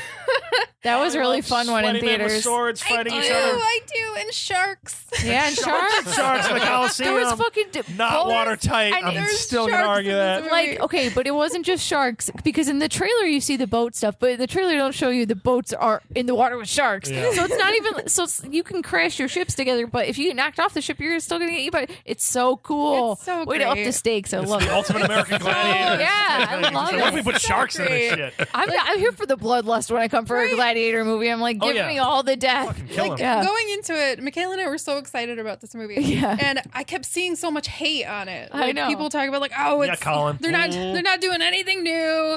We don't need another gladiator. All this stuff. And I was like, you know what? No. Yeah. No. I just have a very short checklist. Same. I want some hotties and some sandals. Yeah. I want some sword fights. Yeah. I want some blood. I want some freaky animal fights. I got it all. I want Pedro Pascal. Yeah. I want Pedro Pascal. I want everything. As I said in the group chat yesterday, it's like I'm a simple lady. Yeah. I see men sword fighting and I buy a ticket. You know, like it's a much thought as I put into it. It's a gladiator movie, so I'm assuming there's going to be at least one really great speech. Yeah, there's going to be a fun like action-packed soundtrack. Mm-hmm. There's going to be some political intrigue. Political intrigue. Some great fights. There's going to be at least one creepy bad guy. The Hound will show up. Yep. Yeah. Yes. I was like, Denzel Washington will have his. I could see there. It was so Denzel fun. Washington was great. Denzel Washington's great in this so movie. Great in this but movie. he does some things that are just. Hammy? But Denzel Washington being Denzel Washington, but he just happens to be in a gladiator movie. Yes, he was and I not saw playing those a character. parts, and I'm just like. That's why after we saw it and I messaged you guys, I was like, Denzel Washington had so much fun making so this much movie. fun making this because I'm so like much fun. he's doing Training Day right now. Yeah. I can see it. It's like I know everyone's when he brings out that head. Yeah. That's Training Day all day. Yeah. That's just Denzel being like, I got you, motherfuckers. Listen to me. It's so great. It's like they put Shaft in a gladiator movie or something. Like it's so great. I'm very happy with the way he was dealt with. But I love the way that he operates like Littlefinger. If Littlefinger actually did like the choking himself, you know, like he operates in those in the very behind the scenes way until he's very much stabbing a dude in the throat. Yeah. Oh my god. And he fought a monkey and bit a chunk out of a monkey's arm in this movie. What the fuck was that? That was wild. Was that Paul Mescal. Paul Mescal. Yeah. What else is fantastic? I love him. Yeah, I didn't recognize him from he's the lead guy. Yeah, he's been in a lot of. He was in a movie with Andrew Scott last year that was fantastic. Stranger or something. They play a couple. Okay. I wanted a little more out of him in his speechifying. Yeah, I think that was where I was let down in this. But it's also like not everyone's Russell Crowe. Yeah, and can deliver something like that. He did perfectly fine. He's wonderful. I love him. I thought Joseph Quinn was amazing. Yeah. Oh yeah. I love. He was fantastic. I love to hate them. And the other whoever the other actor is who played his brother. I'm just like fuck that guy. Yeah. Like I don't know why he's got this face. You look like a fucking rat, and I hate you.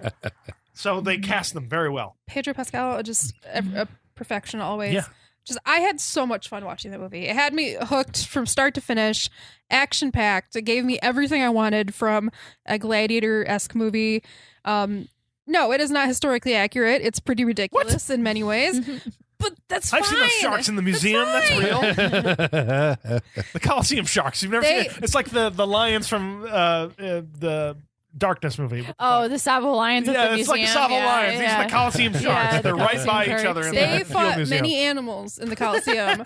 Sharks were not one of them. The rhino was pretty cool too. Rhino was cool. Rhino was good. I had an immensely good time with this movie. Like every little thing, like all the throwbacks to Maximus, I'd be like, "Oh, please let that be Maximus, please!" And then it was, and I was so excited. I was like, "Yes, this is giving me everything I want." It is a direct sequel. It's a direct sequel. Yeah. The callbacks were perfect. Yeah, I loved it. I had so much fun with this movie. I'm not as familiar with the first one. I think that's why I enjoyed this one. See, I've seen the first one a ton. Yeah, I watched it a it's lot. like calling back to it, like the whole movie is Yeah, it's like every few seconds there's a nudge. Like, remember? Remember? And like, yes, I do, and I'm excited. So yeah, I fucking loved Gladiator 2. Again, this is when we were talking earlier about how we picked our movies. So I picked my movies for very different reasons. My number 3, Gladiator 2, is because I had so much fun with it. It was just entertaining from start to finish. That's my number 3. Colin, what's your number 3? Again, chasing you. My number 3 is Smile 2. Yeah! Well, that's why I was like, I placed it higher on the list because I guess, it really did for me. Like, I was like, this movie surprised me. You go into a horror thriller and you're like, I've seen the first one. We're going to get a retread, but yeah, it really did. I thought, as we said before, she was great. The production was better than expected, and it was scary. And I only had the narrative fault with it, was the guy who's got to explain it all. But I guess we already know it. I suppose that's, because we saw the first movie, but you have to explain it to the character. Yeah, because they have to know at some point to try and stop it. Yeah. Sky Riley, the Sky Riley Nation. Right, she Sky put out Riley. an EP, so you can actually it was in those songs. the top of my Spotify this year. Not number 1, but it was Blood on White Satin. That one and New Brain was the other one I was listening to a lot. New Brain is the choreography, right? Yeah. But there's 5 full songs, and I'm sorry, they're better than any of the Lady Raven stuff. Way better, they sound way more like real pop songs. Well, because they went to a real pop producer, to write the songs, and real pop artists to so I mean, it is legit, and she can sing, and she has that presence. Yeah, it's trap. You fucking trap. Well, she can sing. Right. Salika play a song sing. right now. She can. I didn't say she couldn't sing. I thought actually but the songs in trap were they sounded like pop songs. It's probably what she's known for. I don't have any. I went and looked up the Sky Riley songs. Yeah. I didn't look up the Lady Raven songs. Okay, so I guess maybe that says something about it. But that was the best mainstream horror movie I think that I saw this year. And the fact that it was a sequel, it's like, well, this is one that does it better even than I like the first one. Yeah. We forget the first one was intended to go, I think, to Paramount Plus, and a test screening saved it, and so they put it out in theaters with this ad in front of Top Gun Maverick. That campaign was genius. Yeah, didn't they have people at baseball stadiums and stuff like that? Yeah. And and behind the newscasters in Times Square, the Today Show and all Brilliant that. Campaign. Amazing campaign. I wrote a paper on that campaign for college. Yeah. It's everything what was it, Truth or Dare? Blumhouse's Truth or Dare? Yeah, they tried to do everything that they thing wanted to be. Smile 2 and Smile was. Their marketing campaign was genius. Great. I mean, So I don't know if I'm ready to say Parker Finn is the new voice, but we need to see something else outside of this universe from him. I thought it was a very accomplished. I guess that's what I'm like. This was a really well made. Yeah. This confidence in him. Yeah, and he knows what his story is, and I really liked it. Great Smile movie. 2, my number 3. Sean, what is your number 3? It was Smile 2 with a tie, but we'll forget all that because I'm not allowed. The bylaws say I'm not allowed. Not allowed. That. We had to pick. You had to pick. Yeah, let's just say I really like Smile 2. But my number 3, it's gonna be Maxine. Yeah. We did an episode on it. We did an episode on it, and at that point in time, we had not seen many movies yet, and we were like, "This is the best movie of the year." Yeah, it was. And then it a was shit ton of stuff came out after that. It did, and I think this one would. This is the one on the list I think would, not to say anything about the movie, it would probably move out once I see more movies. This one's gonna be jettisoned. It was still an honorable mention. It for was me. awesome, right? But still, had a lot of fun with this. It's the third movie of the Ty West, right? Ty West trilogy. We had X, we had Pearl. we had Pearl, and then we had this one. Just a good conclusion to it. It was built to satisfy It was built to satisfy the freak show, I think. I feel like it was, right? yeah. Just based For on sure. the time it happened. The aesthetic of of what he's going for, neon, 70s, Hollywood, murder, black gloves, Kevin Bacon, Nut trauma. Giancarlo Esposito doing the most work. Amazing. As an agent. He was in everything this year too. Oh yeah, and he's still coming out in February. He's going to be in the Captain America movie. But just like a real fun, just considering what happens in this movie, just a real fun ending to this whole thing. But just like it's a great movie. Yeah, it just it exploits the things you want. It's what's her name? I'm losing all names here. Mia Goth, like her best performance out of the three. I think I haven't seen. Yeah. I don't necessarily want to watch Pearl. That just seems like too much. I like Pearl. I like Pearl better than X. So okay. Well, all right, I would say Maxine, Pearl, X is how it goes for me. X, so maybe Pearl I would like more. I don't know, but her and Maxine I think is perfection. Yeah, like that is her role. And she plays it so well. The story gets a tiny bit convoluted at the end of this because what do we end up in the Hollywood Hills with?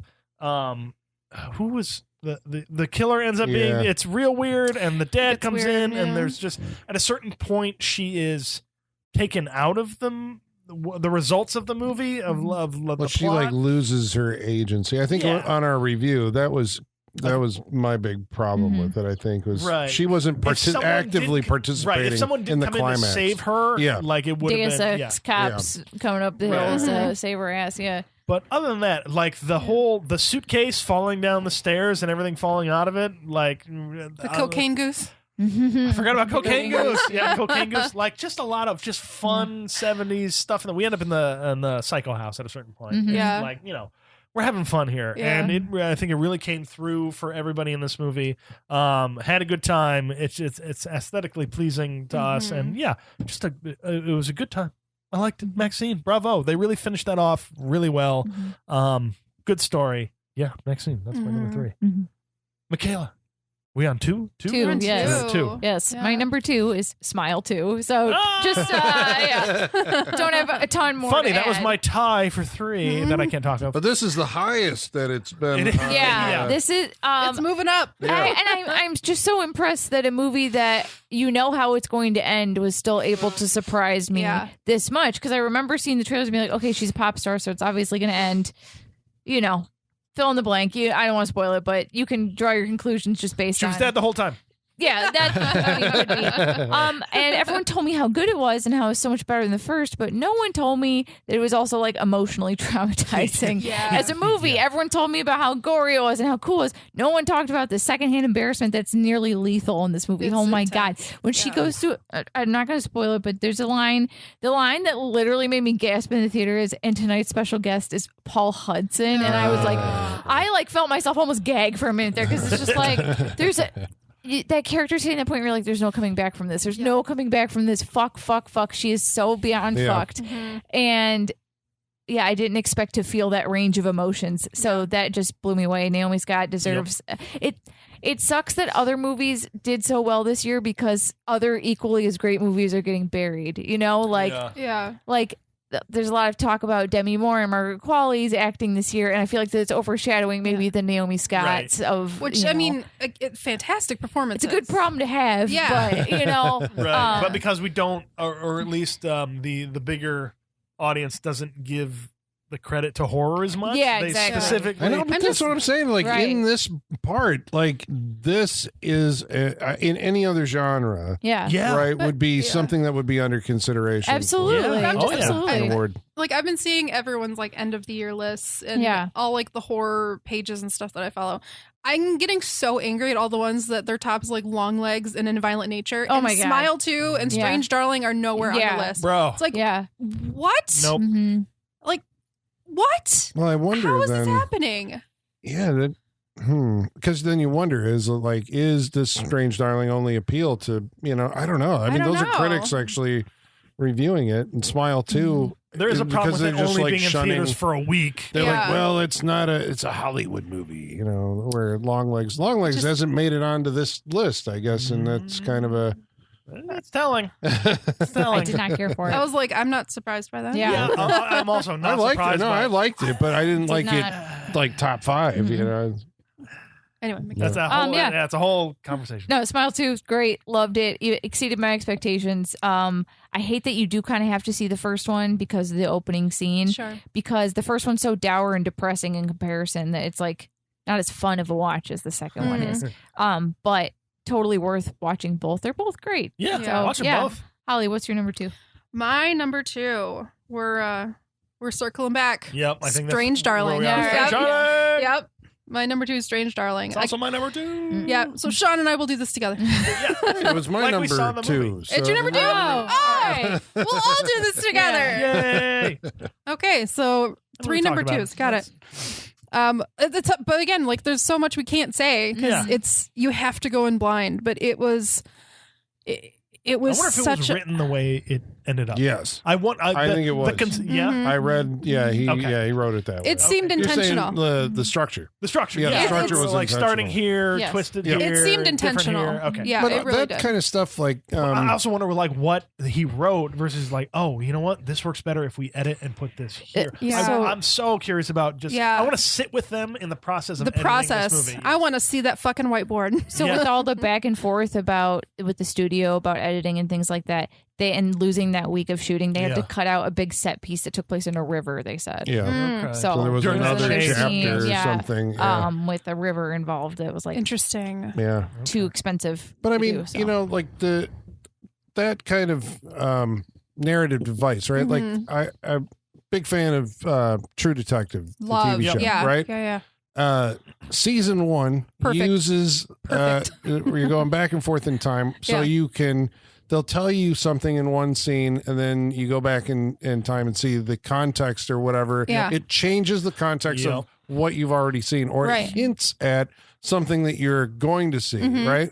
True Detective 2 didn't do that. Correct. Right? That's why I wonder if, like, they're using that as a device because it makes you can... I guess it is what the movie's doing. It's an experiment in giving you, like, here's what you expect. Yeah, it's giving the audience the situation. Chance to tell the story and see if they're right. Yeah. And you know, Michaela's husband only saw so much of it and was like, I know where this is going, and I'm out. Yeah. And I kept saying, I literally said to him, I'm pretty sure it's going to flip really soon. Like, I was trying to find language to not, like, be like, the narrative is going to change. It just, like... If you stay with it, you will be rewarded. It's so funny because I know, like, you knew that watching it. When we saw it, we knew the same thing. We're like, I know this is gonna turn. This is gonna turn. I know it is. But I don't know how, but it is. Yeah, and I was more annoyed because I just hate stopping and starting a movie. I was more annoyed about. I had to finish it like 3 days later. And so like that's the thing, because he was around. He was off work, so I couldn't find time to watch it on my own. I'm watching. And it's like, come in. And it's so that I was more annoyed that he split my viewing in half than that he couldn't handle it. That's where I was annoyed at. I know. I was like, sorry, Toby. I don't like to be interrupted once I start a movie. I hate stopping and starting. Don't like these that. interruptions. Yeah, exactly.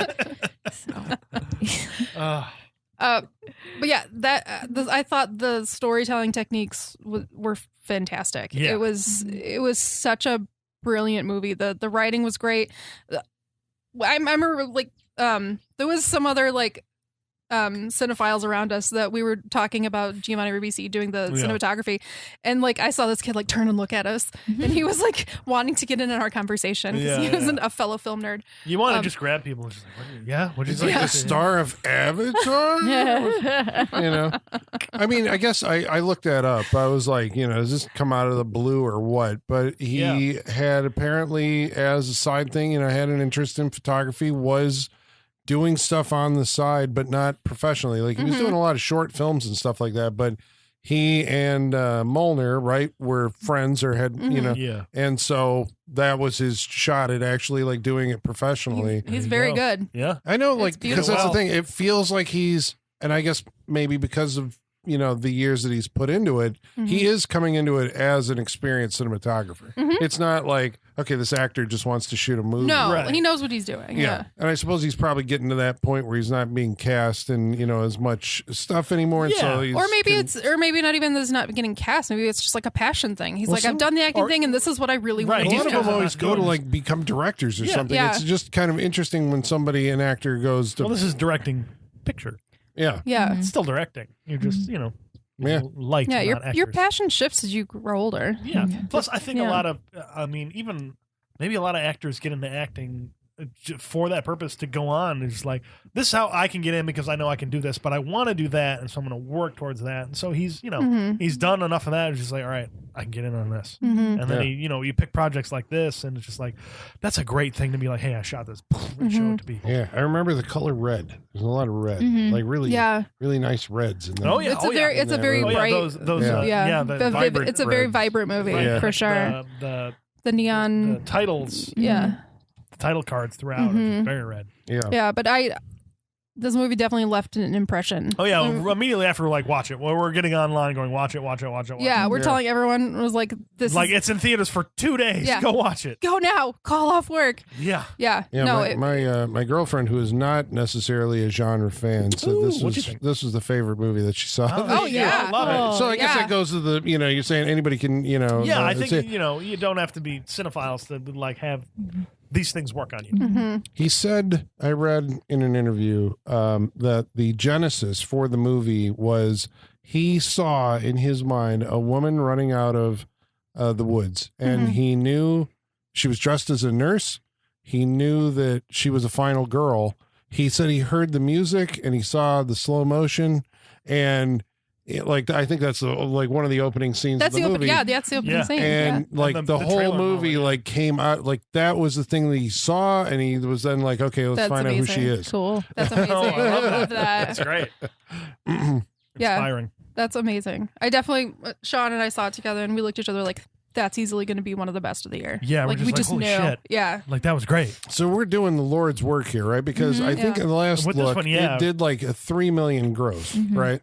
So, and I think the initial studio that financed it handed it off. I think maybe I heard that like no, it was Miramax. They did make it and distribute it, I think, right? I think so. But it like barely played in theaters. Yeah. It's a hard movie to market. Yep. But I it's guess worth it. We're saying fucking worth it. I mean, it's been on all of our lists, and so like you should check this movie. Absolutely, you should watch it. Yeah, absolutely. That's my number 2. That's Cal's number 2. It's my number 2. All right, you got anything to add to that? No, I think we went around it I think twice. So no, I'm good. Strange Darling, just. What am I going for? I'm going for surprise. Something I didn't expect, something because, I'm always sitting in the movie going, all right, I think I got this. I think I know this. Right. Yeah. It keeps you more awake. Yeah. When you're yes. And this one is just like, oh, I don't got this, but I think, all right, you got me. I know where this is going. And then suddenly we're at a cabin with some stoners making breakfast. Like, okay, right. I didn't see this coming. And when you get to a certain point, you're just like, I don't know where it's going, but I love that it's taking me. I'm here. I'm here for it. I'm on this ride. And again, it wakes you up and you feel like you're actively watching with the movie. Yes. Rather than just passively hitting you. And that's the biggest. Maybe that's actively with this movie going, what are we doing? I love it. Let's go. That's the biggest. I think even when I was trying to describe it to somebody, it's like, that's the biggest takeaway that I had. It's like you feel actively engaged in this one the whole way through it. Yep. And you all, dear listener, dear Baylor, you should all feel that. Yeah. So watch Strange Darling.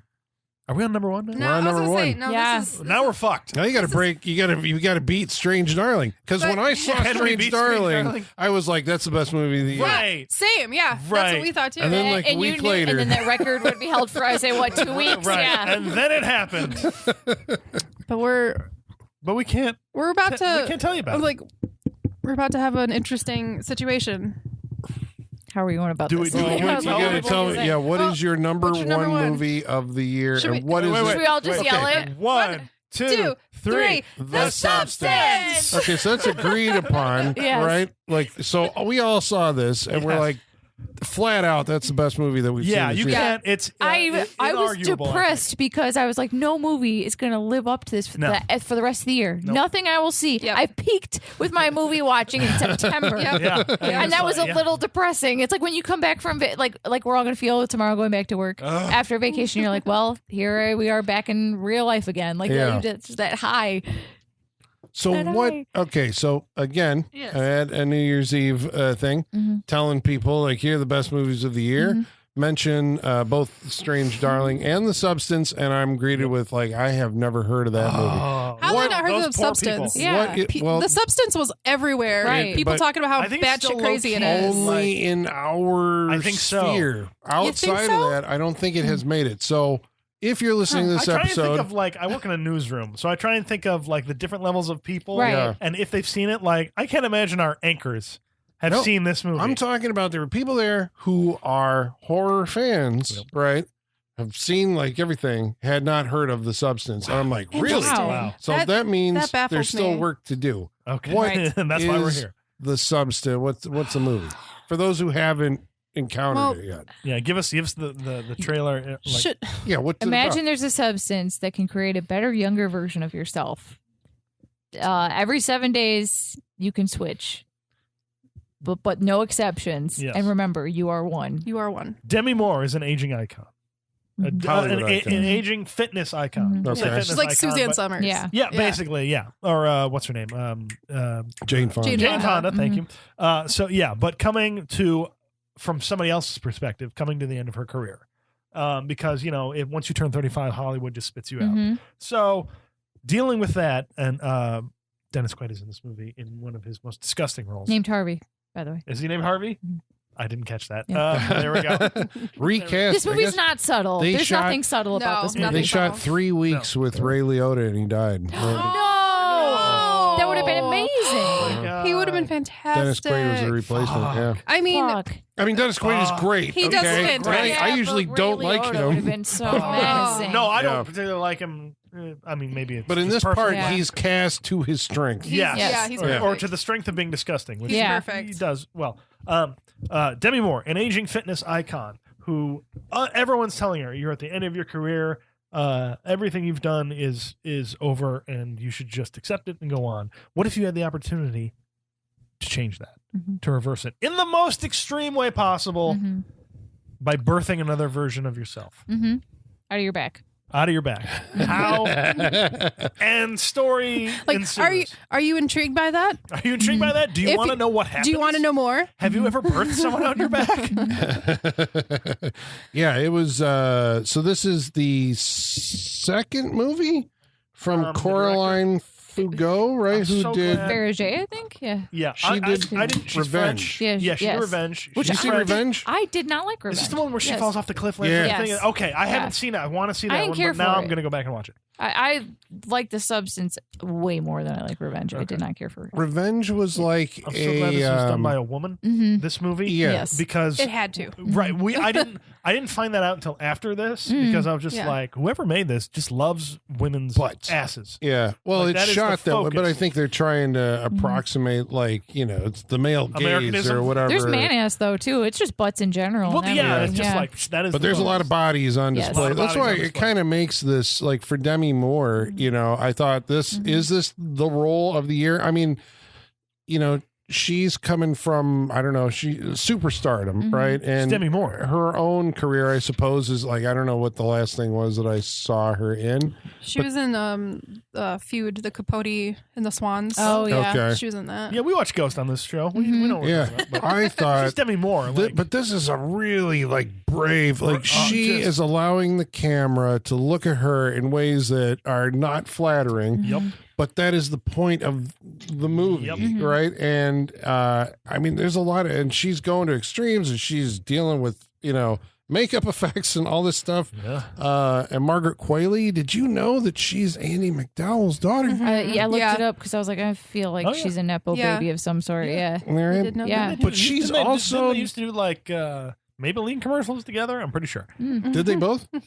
she did it with That's her such daughters. a Sean fact. It feels like Well, she did it with her That's daughters. people- Like she did. Go look it up. I don't know because she's got a couple daughters. She's got another daughter. I think she's got 2 daughters. Okay. I know she did them with one of her daughters. I don't know if it was Margaret Qualley. It was a while ago, so it could have been her, and I just didn't notice it. Go back and look it up, folks. Yes.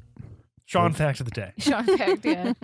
It is, I guess it's an amazing movie, but Amazing movie. Golden Globe nominated. If you haven't seen the videos Yeah? online. Oh yeah. will it get like a nomination for actor and she should get a Best supporting? Supporting Actress Oscar nomination. She should. Well, Yeah. the She best, won't. best She won't. actress and best supporting, Yeah, I would- right? for I'd both give it of to them, both yeah. of them. For Oscars, They won't, They unfortunately, should. but Demi maybe? Moore should You get don't think they everything. will? For Oscars? I don't think so. Well, for No. Demi Moore, maybe think she might. because it's I hope like, so. I I mean, hope- I she's guess- I mean, grabbing. It's one of They're, those they're like not doing enough for horror, but they're warming up to horror. So I think she'll get yeah, one. but I mean, I like say It's this such is an where they- extreme movie. I say though. this is Yeah. where they disappoint us. But her in this movie, maybe. it's like that's the thing. It's like if the Academy has seen it, it's like this is one of like she's never going to have this role again, right? No. In her career, this was one that she saw going by and grabbed it and was like, I'm going to like attack this with everything that I've got because I'm a fucking actor, you know. And it was like, oh, this is a movie star given like one of those great.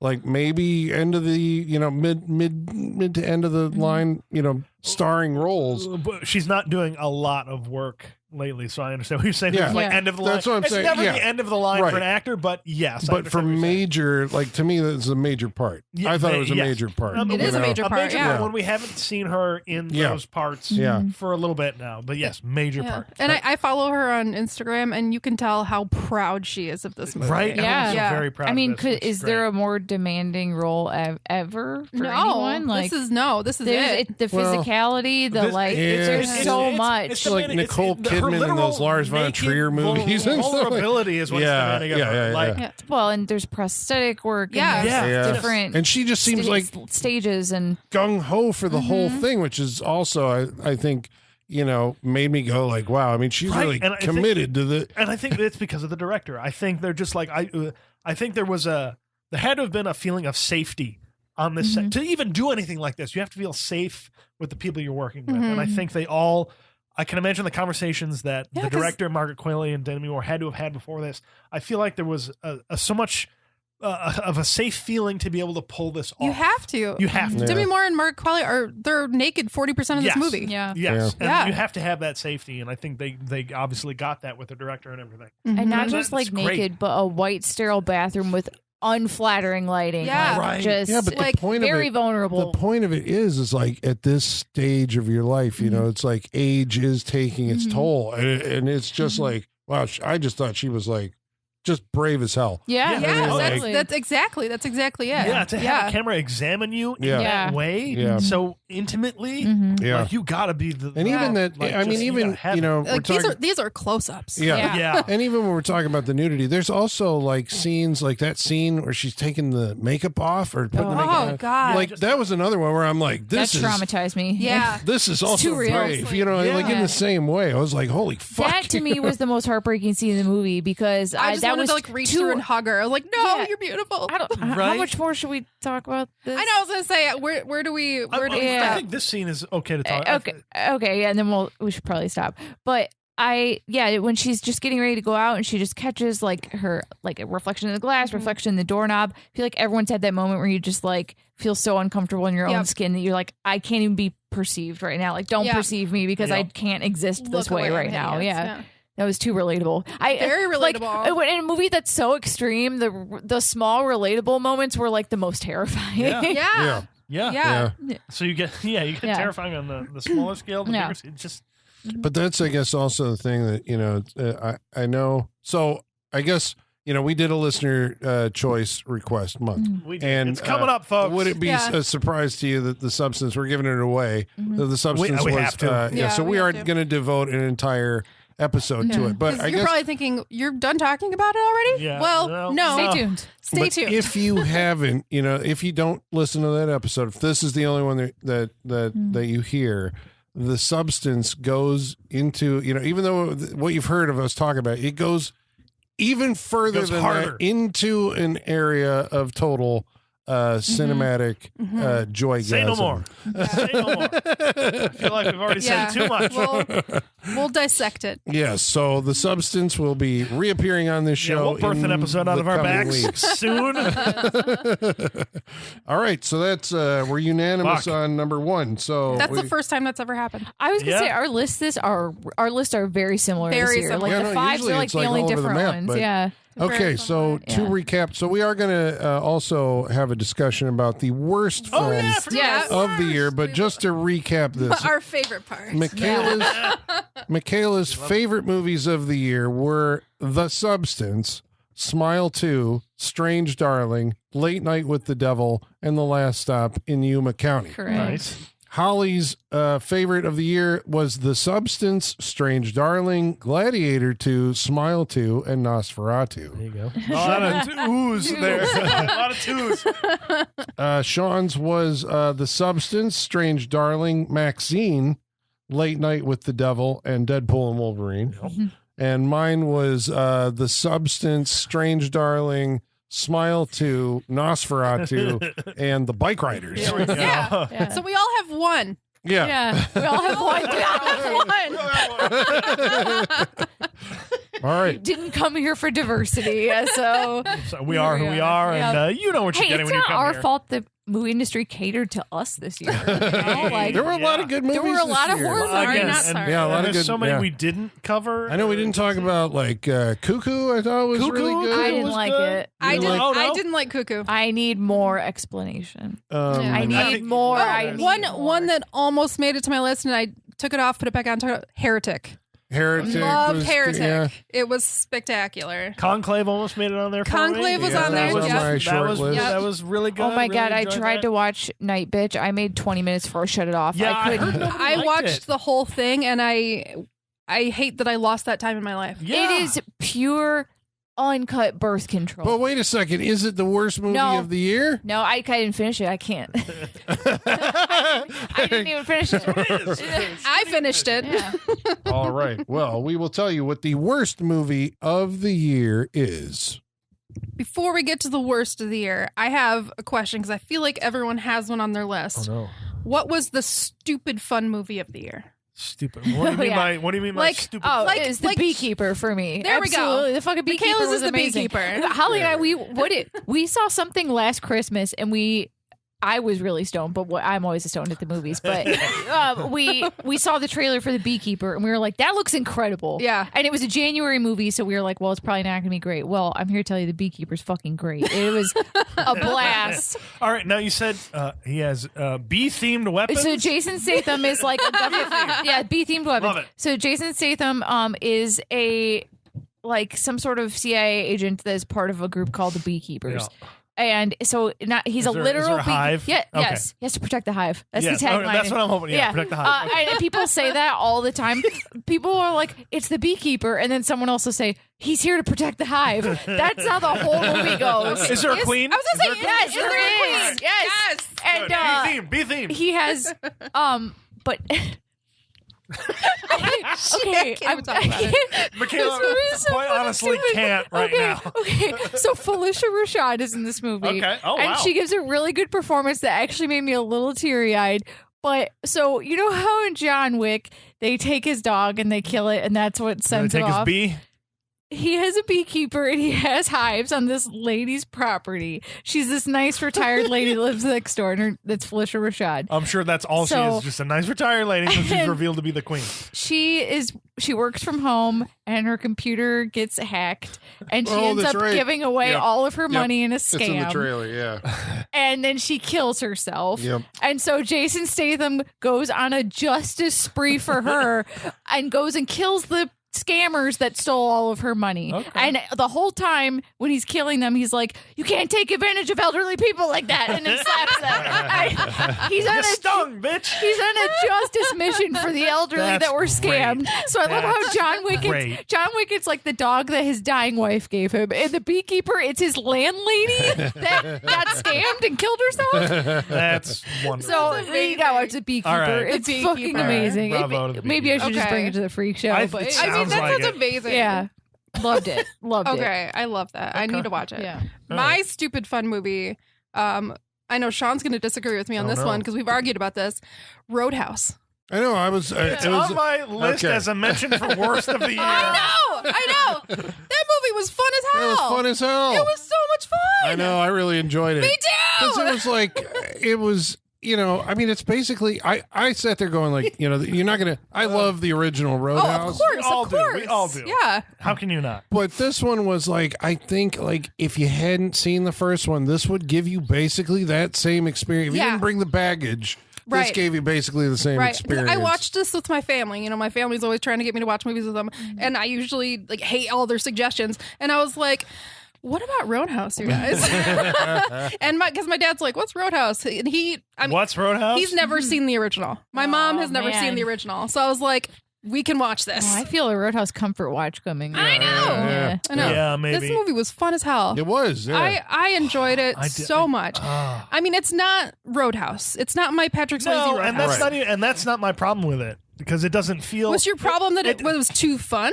It doesn't even. Well, it doesn't feel anything close to original Roadhouse. No, so and- it's like and I wasn't making those comparisons. That's why, like, I'm fine with it. It's just a silly action movie. It's just fun. Right, but like I don't. You're gonna go with CGI was very unrealistic. Not the CGI. There the was AI that was used Yeah. to make this movie, I did not like. The fight scenes. There's a lot The of fight scenes, I don't know. close contact. Like it looks like he's punching the shit out of somebody, but it looks fake because it's like he would have had to. There pull is this the punch, problem. and they're not. They're making full contact, and you're like, well, that's been altered in some way. It is altered in such a way that is. Then you watch it's Creed very noticeable, 3, and you're like, oh, they could do it. You can see, it's a camera angle, you know. yeah, you just do it a certain way. This is just I don't. First, the AI invading like my personal career space, I don't like. First of all, but it just doesn't like. You've done a lot of Jake Gyllenhaal movies? What? Have you done a lot of Jake Gyllenhaal movies? Done? The previous 5 I've done for him. We know each other. Sure. Like whatchamacallit was all me. The news movie. Nightcrawler. Nightcrawler was yeah. all me. I fucking love that movie. But and I like Jake Gyllenhaal. I didn't get anything from him in this. Like he wasn't charming to me. Like I didn't. Oh. And the fighting. Like I just. Yeah, I don't know. I dug it. I thought it was a lot of fun. Again, Like, it's fine that everyone else. This may very just. charming. I think this is just all on. This Yeah. one is probably just all on me. He was very charming. I didn't. I did like fucking Conor McGregor. He was funny. All right. Yeah, yes. he's funny. He was walking funny. in because he does his Conor McGregor walk. Yeah. But he walks into a scene and goes, "What the fuck's going on here?" Yeah. And then And he it's starts just like, beating everybody up. Yeah. he's great. Yeah. In his limited acting abilities, but he's just fucking funny because he's fucking because it's Conor McGregor and he's just nuts and he kind of fits that role perfectly. But yeah, just maybe. It's all me. It's all me on this one. I can't. It's fun. It was fun. Go with It's a lot of what they stupid fun. say because I'm going to say When you said what was your guilty, I'm like quickly Your stupid scrolling fun, I the yeah. don't want the fucking letterbox. store and with it the was- girl and her father. Fuck that. You Like, gotta have stakes. it's you not. gotta It's have these are stakes. fake stakes. It's a movie. They're all fake. They're all fake But stakes. It's fake stakes. It just doesn't it doesn't mean anything. Yeah, but it was her like silly fun movie of the year. Yeah. Stupid fun movie of the When year. you All right, fine. asked, I Yeah. looked You're through right. the list You're right. and Roadhouse. I'm like, it could be Roadhouse, but I think I'm going to say it was The Fall Guy, the Ryan okay. that could be Gosling. the stupid. There we go. That I would agree with. Yeah, the stupid because movie that of the one, like the chemistry that they had. I didn't see that, so. Oh, you haven't? No, I haven't seen I mean, it. I would recommend that movie. They're remaking Metal Storm in this movie. Yeah, in the love movie, that. I which love I'm that like, so much. only Great. us. We're the only That's for people who are us. going to get this. It's high noon at the end of the universe. Well, I thought that a lot during the movie, and this could be why I liked it, so much. Was because it was a movie that was targeted specifically at my pop culture age reference demographic. Yeah. Like I got everything that they were saying, and it was like, and it's an ode to stuntmen. Yeah, I yeah. haven't seen the fucking if it wasn't- 3-hour cut of it. Right, but it also felt like it was 3 hours to begin with. Like it's a It did. It long felt movie. long. It's Yeah. it's a long movie. It is because there are scenes where you just hang out and Yeah. relax with Yeah, but it's silly. Ryan Gosling and you like them. It is Yeah. long hangouts. Yeah. You like them during it. No, I'm not going to deny that because you like these characters. Yeah. and it's just fun to just be like they have breezy conversation. It's a breezy Yeah. movie, Yeah. but it is. Stupid fun. Wasn't Aaron Taylor Johnson in that Yes, too? he was. Yeah, he was everywhere. Yeah, you're right. He's Fuck. everywhere. Yeah, I still have to watch that one. Watch it. Yeah, I will. I just haven't gotten into it. Just prepare to just like relax. Hang out. So, Hang you out didn't with like some people. Roadhouse. What is your stupid fun movie of the year? My stupid fun movie of the year is actually going to be a stupid fun TV show of the year. It's It's not Hot Frosty? and it's not Hot Frosty, though. Now that you mentioned it, kind of up there, just because it's just Hot Frosty. Just watch it, folks. Like it's on Netflix. Just watch Hot Frosty. I can't believe I'm saying that right now, but there it is. Watch. We Hot have Frosty. documentation of you saying it in our group chat. Yeah. December What? 23rd, Watch Sunday. Hot Frosty. Yeah. Or what did I What? say afterwards, though? You said watch Hot Frosty. What did I say after that? Though? They said, watch Hot Frosty high. Get high and watch Yeah. Hot Frosty. Okay, which is you probably didn't say that Amended it, first. yeah. right, which is probably Which the is best way to do it. important, yeah. Yes. It's going to be Cobra Kai. Cobra Huh. Kai? Cobra Kai. I didn't watch this season. It's They are, because I didn't watch the second half of the season. Right, I was going to say, this last season has been split into 3 parts. We had part 1, which was 5 episodes, released earlier, end of summer, I believe. The next 5 came out, I think, in November, somewhere around there. And then the last 5 of the show, the series is going to end. They're coming out in January, February, something. They're coming out soon. But I watched the first part. I haven't watched the second part. The second part is it's the international karate competition. Yeah, and stupid ridiculousness ensues. Like none of this should be happening. None of these characters should be as pissed off as they are. None of this. There's like a 15-minute fight scene in one of these where it encompasses 100 people. Just fighting. Like, it has reached levels of ridiculousness that is just like, all right, we have jumped the shark. But I'm with you, but we have jumped the shark. Yeah. But it's also still entertaining. Like, Daniel LaRusso gets locked in a dog cage for an episode of this show at one point. What? Yeah, exactly. And it doesn't matter. It ultimately does not matter. It is just because they're trying. It feels like they're trying to extend this as long as they can, so they're figuring out. There's like a movie coming. Did you see that? We'll get to that. Legends, yes. And he's in it. We'll get to that. Legends, we'll get to it. But there is so much ridiculousness in this middle 5 episodes where it's just like, wow, we're just doing everything, kind of like nothing matters. We have reached a level in this because it was. From where it began to where we are now, I mean, it was always a little ridiculous, but we have gotten to ridiculousness. It's gotten where it pretty just ridiculous. doesn't it doesn't make sense, but it's also like, all right, we're here, we're doing it, I love it, let's go. What I appreciate about that show is that every so often they like pan over to Daniel's wife, who's just like, we're still doing your high school rivalry. Yes. This is still happening, and this is my life. And I like that she's like the only voice of reason. No, and that's what's wonderful about the show and why I still keep watching, because they have the self-aware moments like that.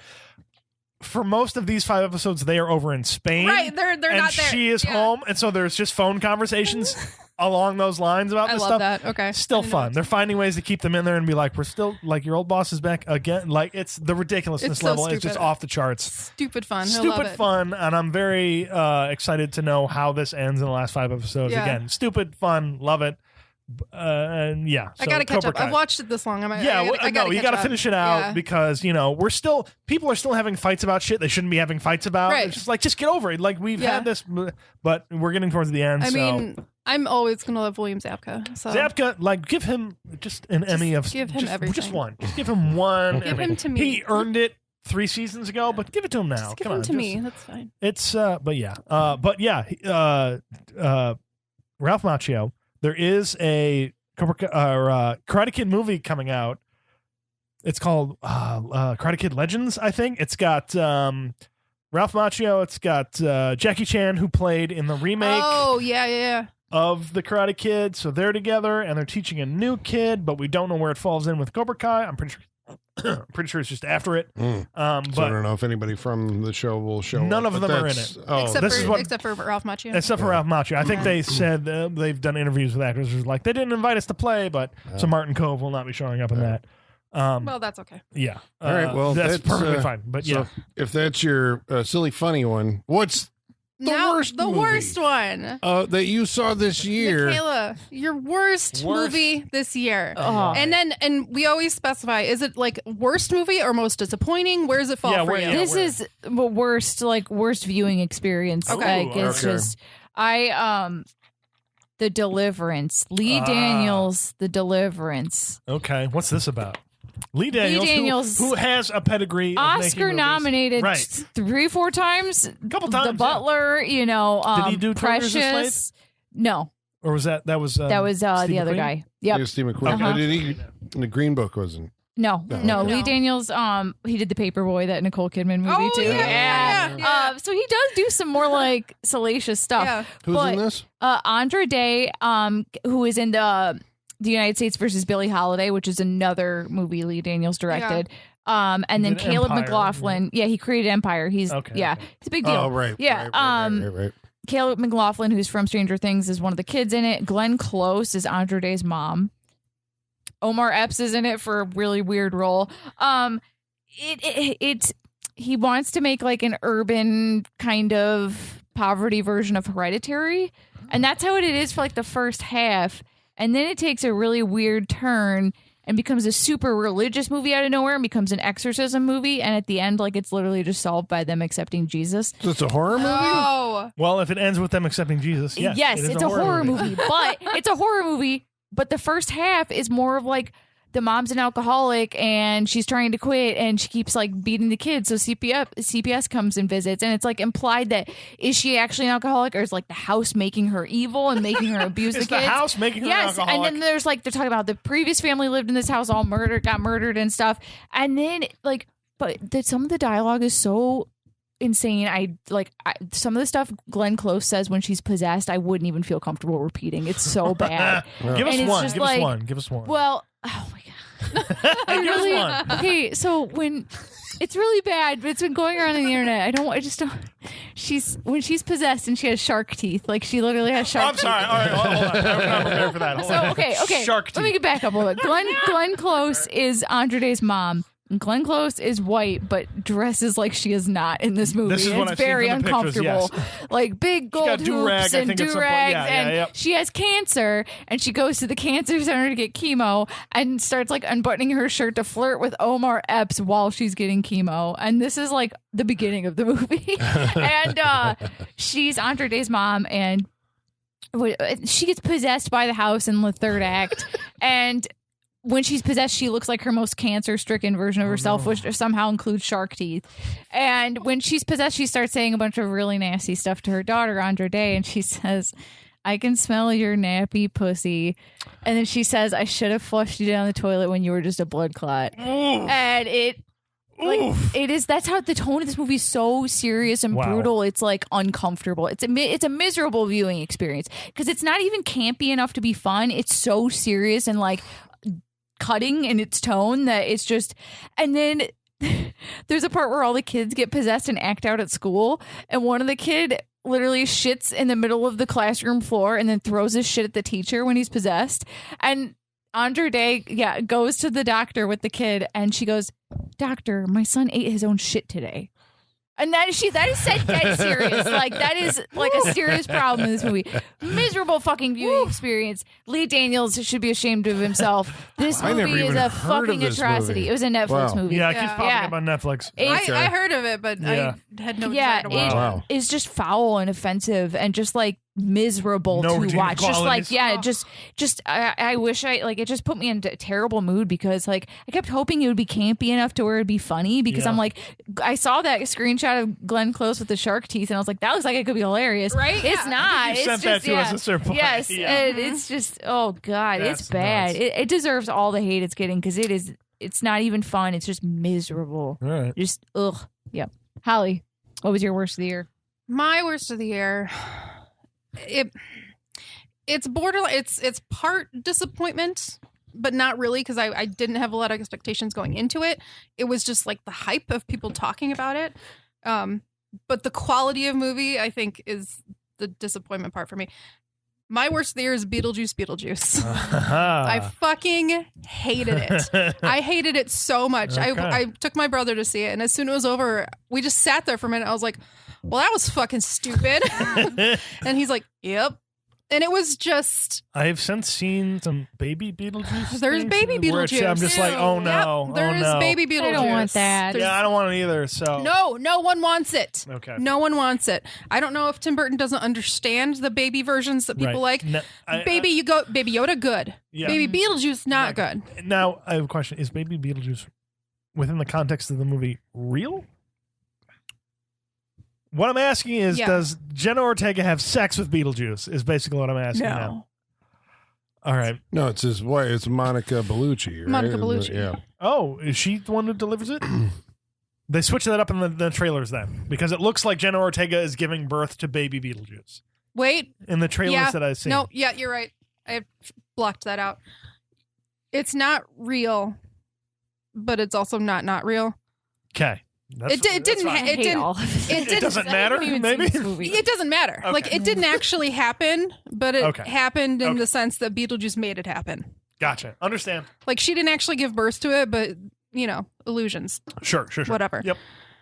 It fucking sucked. Tim Burton doesn't know what he's doing anymore. Oh, okay. He doesn't know. Okay. He doesn't know what's funny. He doesn't know what's entertaining. He's got this like childish way of making movies now that makes no sense to me. It's just really fucking weird, and not like, back in the day it used to be like charming weird. It was like there was a charm to it. That's what we all loved the original Beetlejuice because of that. Right. Tim Burton had that like, oh, he's doing something different. He's the creepy guy, and we all liked it. But it's like he doesn't remember how to do that. Okay. It's just this like childlike approach to trying to be funny, trying to be different and weird, and I don't think he remembers how to make a movie. Okay. I really don't. And there's a random claymation sequence in the middle. Okay. Really? Yep. Okay. Well, there was a lot in Beetlejuice, Yeah. the original, right? Claymation stuff when they went to the other world. Yeah, no, that makes sense. This is like an actual like claymation flashback. Okay. This isn't like Yeah, no, this isn't like the sandworms or claymation. No. You got This some is Vincent stuff. this is we're going to explain what happened to Lydia's dad, and we're going to show you through a claymation flashback. Because we don't want to give Jeffrey Jones any money. Right. We don't want to give him So we don't. or screen time. Yes. Well, so we're not going Right. to use his likeness. Yeah. I also saw the Beetlejuice was on a guitar at a certain point. There is a full musical number. Don't like that. Like the first one. Not like that. Not, well, I was gonna say, I Not don't like think it's that. like the first one. It's not like that. That made sense. It was funny. It's like a parlor trick. We all liked that. Right. This is literally just Beetlejuice suddenly breaks into song. Don't like that. It's really stupid. Don't like that. Aside from the elements we've already talked about, how is Michael Keaton? I know he's fine. okay. He's I know fine. he's being used in service of Tim Yeah. Burton, which may not end up being well. With but He's fine. okay. The dialogue, the character, not well written.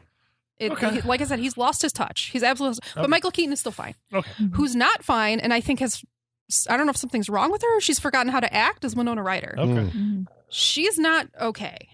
Okay. I get that vibe from her. You know, I have like for that, years, that like weird spacey, flighty, like Yeah. thing she does Yeah, in Stranger that's- Things. yeah. She's still doing that. Like I think Okay. that's just her now, Okay. Yeah. All right. and it's kind of discerning. It's kind of like Like, are you okay? Like, Yeah. should we be checking on Winona Ryder a little bit more? I'm wondering. Okay. She's like that the whole movie. Okay. It's just very.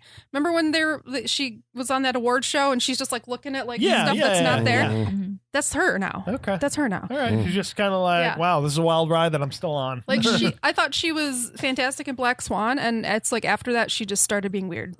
That's Another reason to watch Black Swan. I love Black Swan. That's such a And good movie. Beetlejuice was one of the top grossing movies of the year, probably because everybody loves the first Well, one. and so much. that's the things I don't understand is people liked it. Yeah, I heard that. I heard a lot of people liked it. liked the nostalgia and all. I didn't see it, but I've also not seen I it. have no desire to, and you're There's kind not of putting the even- nail Less in and less that. so as Yeah. we talk about it. There's not even those moments of nostalgia that we get from other movies, like watching Gladiator when you're like, oh, it's his armor, and we get all excited, or like Ghostbusters when we got like the original music, and Right. a door doesn't open where you see the striped suit and you're just like, ah. yeah, we don't get those moments. Like we don't have those nostalgia moments. So I'm not really sure what they are so into besides the fact that it's just the character. Catherine O'Hara is great. She's pretty much just doing her Schitt's Creek performance. Sure, yeah. Just That's pretty fine, much. yeah. She's pretty much doing that. It's quirky and weird and fun, and I love Catherine O'Hara. She can do no wrong. Yep. I mean, I don't know if you want me to spoil anything, but You could. I would not. I don't Um, give a shit. Yeah. okay, great. Her character dies. Oh. Okay. Because she's doing a grave ritual for her late husband, and she orders like 2 snakes for this ritual that are supposed to be devenomed, and they're not, and they bite her, and that's how she dies. And so she dies. Okay. So she goes to the afterlife. This one because I see her later, so she's in the afterlife because she's dead. At some point, everyone's in the afterlife. Right. Like Jenna Ortega gets tricked into going there, and then Lydia has to go find her. Sure. Her dad is there because we need like her Jenna Ortega's real dad, I guess. All right. What role does Justin Theroux play? He is the producer of.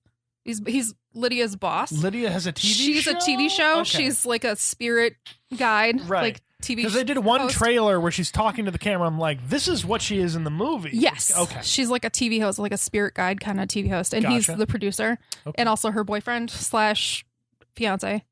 Okay. And it's stupid. Yeah, it's really seems stupid. real weird. He seems real. The only thing that was kind of funny is their way of getting around.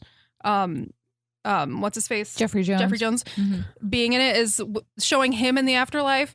He was in a plane crash because he was bird watching in South America, and the plane coming back crashed. It wasn't the plane crash that killed him; it was a shark. So he's bit in half. That's awesome. That's the only part that I thought was we funny. Only get half of him. Yes. Okay. The lower half. Yes. That's a great way to get around. That was the only thing I was like, all right, you get props from me. But anyway, I'm done talking about it. Right. I fucking hated it. I don't know why anyone else liked it. Beetlejuice, disappointing, worse, bullshit. Hated it. Colin.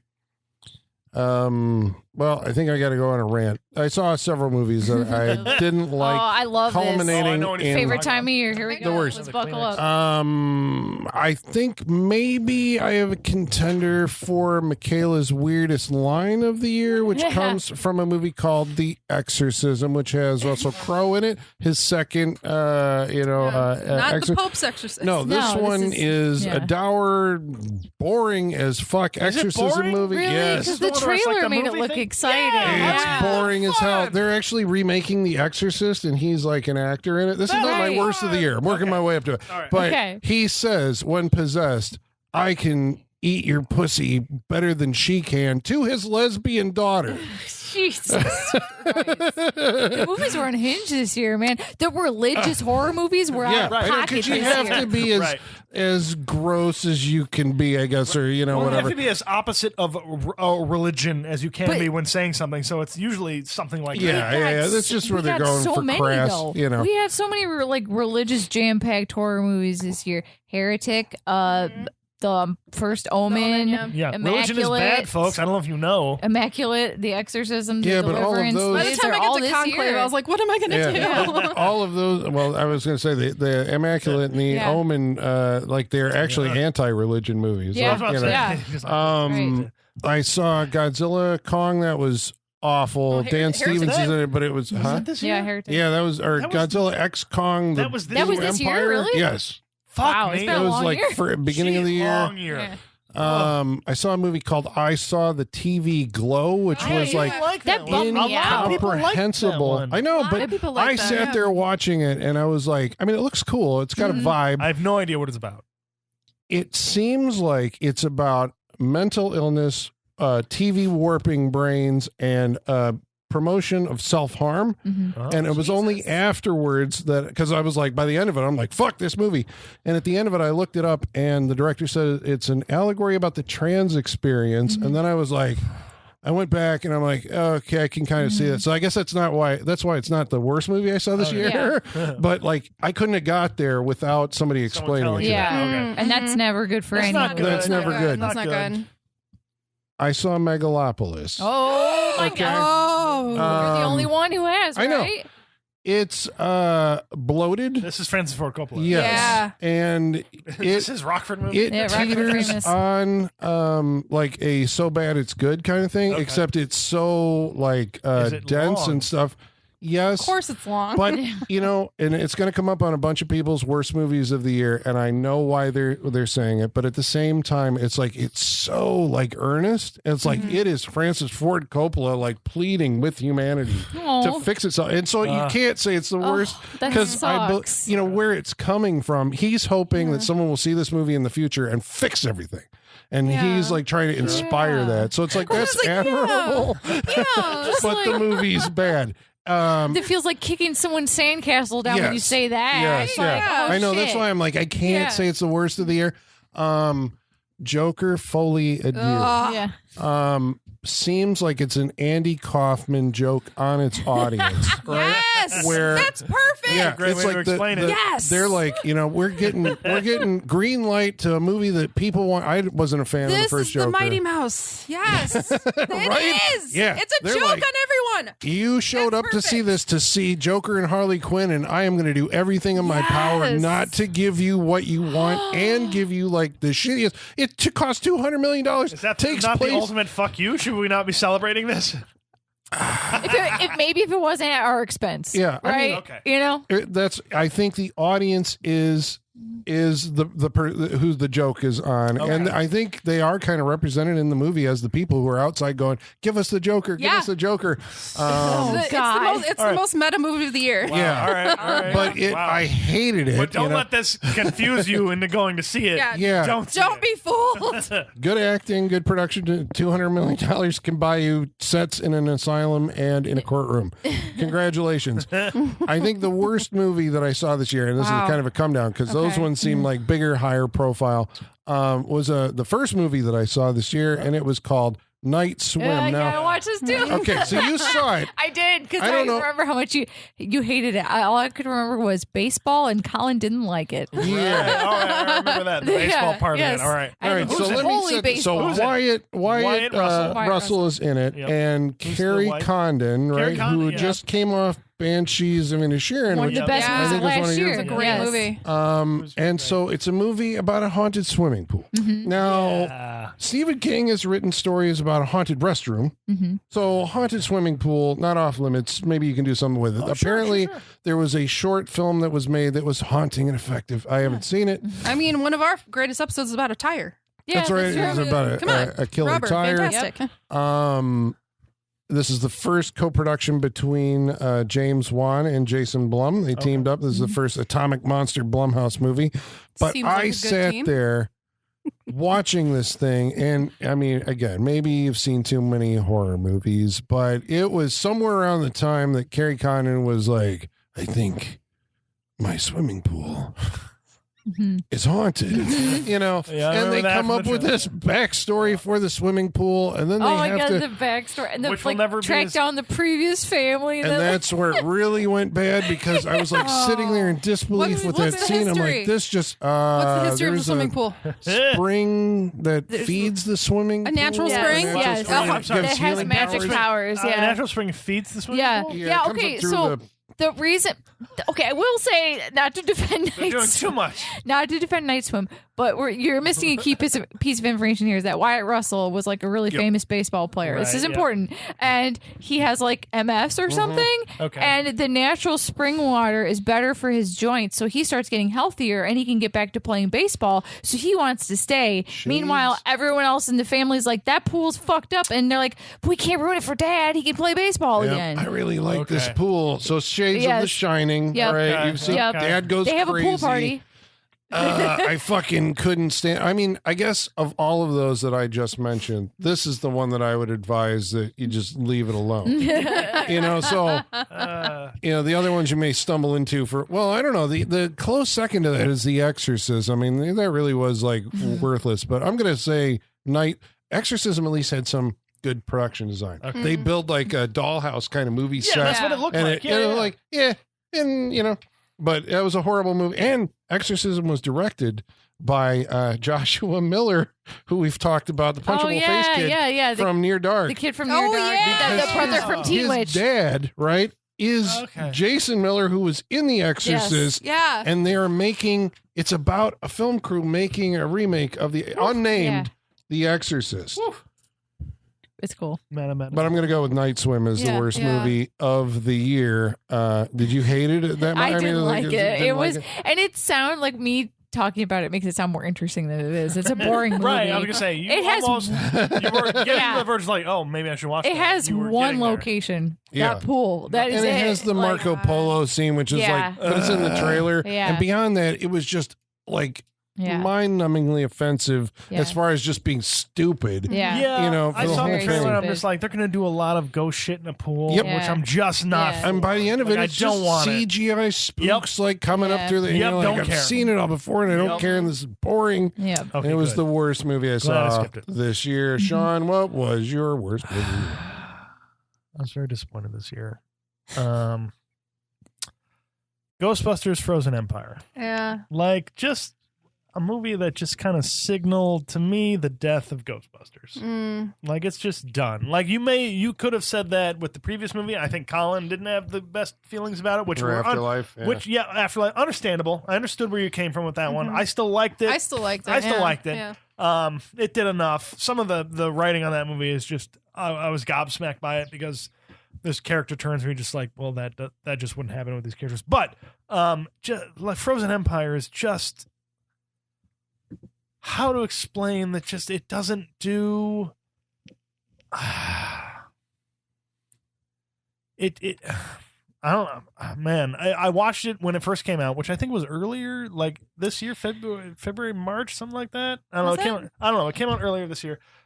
I remember seeing it and me going like, man, just they're really trying. The anything you liked about previous Ghostbuster movies is just kind of out the window. Like that. I mean, the bad guy's not good. They use a lot of the older characters from the previous Ghostbusters movies, but we don't I don't need them to. Mm-hmm. Like I'm fully for leave them behind. If you can do a Ghostbusters story without those characters moving forward, love it, great. I wish they would. It doesn't seem like they can't because they keep bringing them back. The McKenna, they get really complex with the McKenna Grace. McKenna Grace turns into a ghost at a certain point in this movie. She die? They invented. You've seen this movie, right? No. Oh, you haven't? Oh, no. I was talking about Afterlife. Oh no! Earlier, right. yeah. So Frozen Empire, the universe of the Ghostbusters has expanded. There is a research facility in which they're kind of looking at all different types of ghosts, and they've built a machine that will separate if an object is possessed. They will separate the spirit from the object. So you got a possessed phone. We have this thing. That's interesting. There's some interesting stuff, but McKenna Grace falls in love with a ghost. Sure. Okay. And so does Jenna Ortega. Well, hey, there you go. So again, worst of movies of the year. Don't fall in love with a ghost. But she falls in love with a ghost, and she's like, so the best way to do that is all right, I'll get in this machine. I will separate my human body from my spirit, and we'll go on a walk together. This is what happens in this movie. It's so off base of what a Ghostbusters movie feels like it should be. Yeah. That it just doesn't they're concentrating on things that I don't think Ghostbusters fans would want, but it's also not interesting if you're not a Ghostbusters fan. I don't know. They go so far off This track. is for new generation Ghostbusters. Yeah, it is really for new, and that's. I'd say it was fine if anybody liked it. I don't know if people. I mean, we have Legler. I know you're listening. Mm-hmm. I know you loved it. My I'm nephew sorry. loves it, and he's 6. What? My nephew loves it. He's 6. And that's so that's where I just. Is this where we're overlapping with the Stranger Things generation? Is that what's happening here? I think that was the first one where is the problem I had with it because Okay. there was more overlap with the Stranger Things generation in that first one. I think. Okay. In Afterlife, I'm saying. Yeah. This one just feels like we don't have interesting enough stuff to do in this. I don't know. The jokes fell flat. The bad guy fell flat. The bad guy's a nothing. He's this incoming force for the entire movie, and he shows up in the last 5 minutes and they defeat him. The character work is not good. Let's put it this way. I've realized that Ghostbusters it's just not for me anymore. It is for the kids. The 6 year your nephews. Yeah. If they love it, great. It's for them. If they keep making the same with Alien, man. It's not for us anymore. You get to a certain point where you realize movies aren't for you, and you do that differently for whatever franchise or whatever thing you love in life. Yeah. And so I liked Afterlife, but even then I was you're hitting the line. Yeah, then you're just this is you're reaching for me. I'm here for it. I like it, but any further and you're gonna lose me. It's like Afterlife was reaching for me so that I could bring my kid. Yep. And then this one was just it is. That's exactly what it is. And then this one was just all right, you brought you and your kid. Now we're just going for the kid. Yeah. And that's now where it's time at. to pass the torch. And that's perfectly fine. I'm not going to yell at a franchise that was, made for kids off the bat back in the day. But that's not what Beetlejuice is doing. I don't know what the fuck they're doing. Well, there's that. Just saying. Yeah, just the realization that, but also that they shouldn't make any more of these. I think they're coming out with a new animated series. Fine, go with that. There's some other stuff, but I don't know.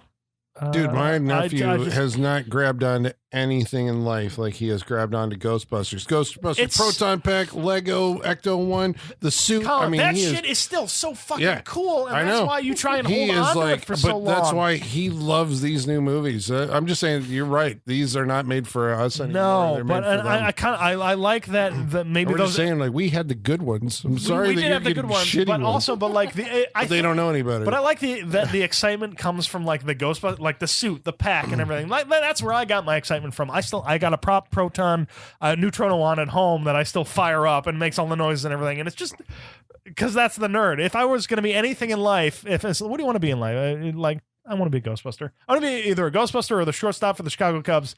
Like, that's always like, what do you want to be for the rest of your life? Those two things. And, watching this movie made me realize, the Ghostbuster dream is dead. Let's just not. Oof, that's harsh. It's just not. It's not for me anymore. Yeah. And and it's fine that it's not.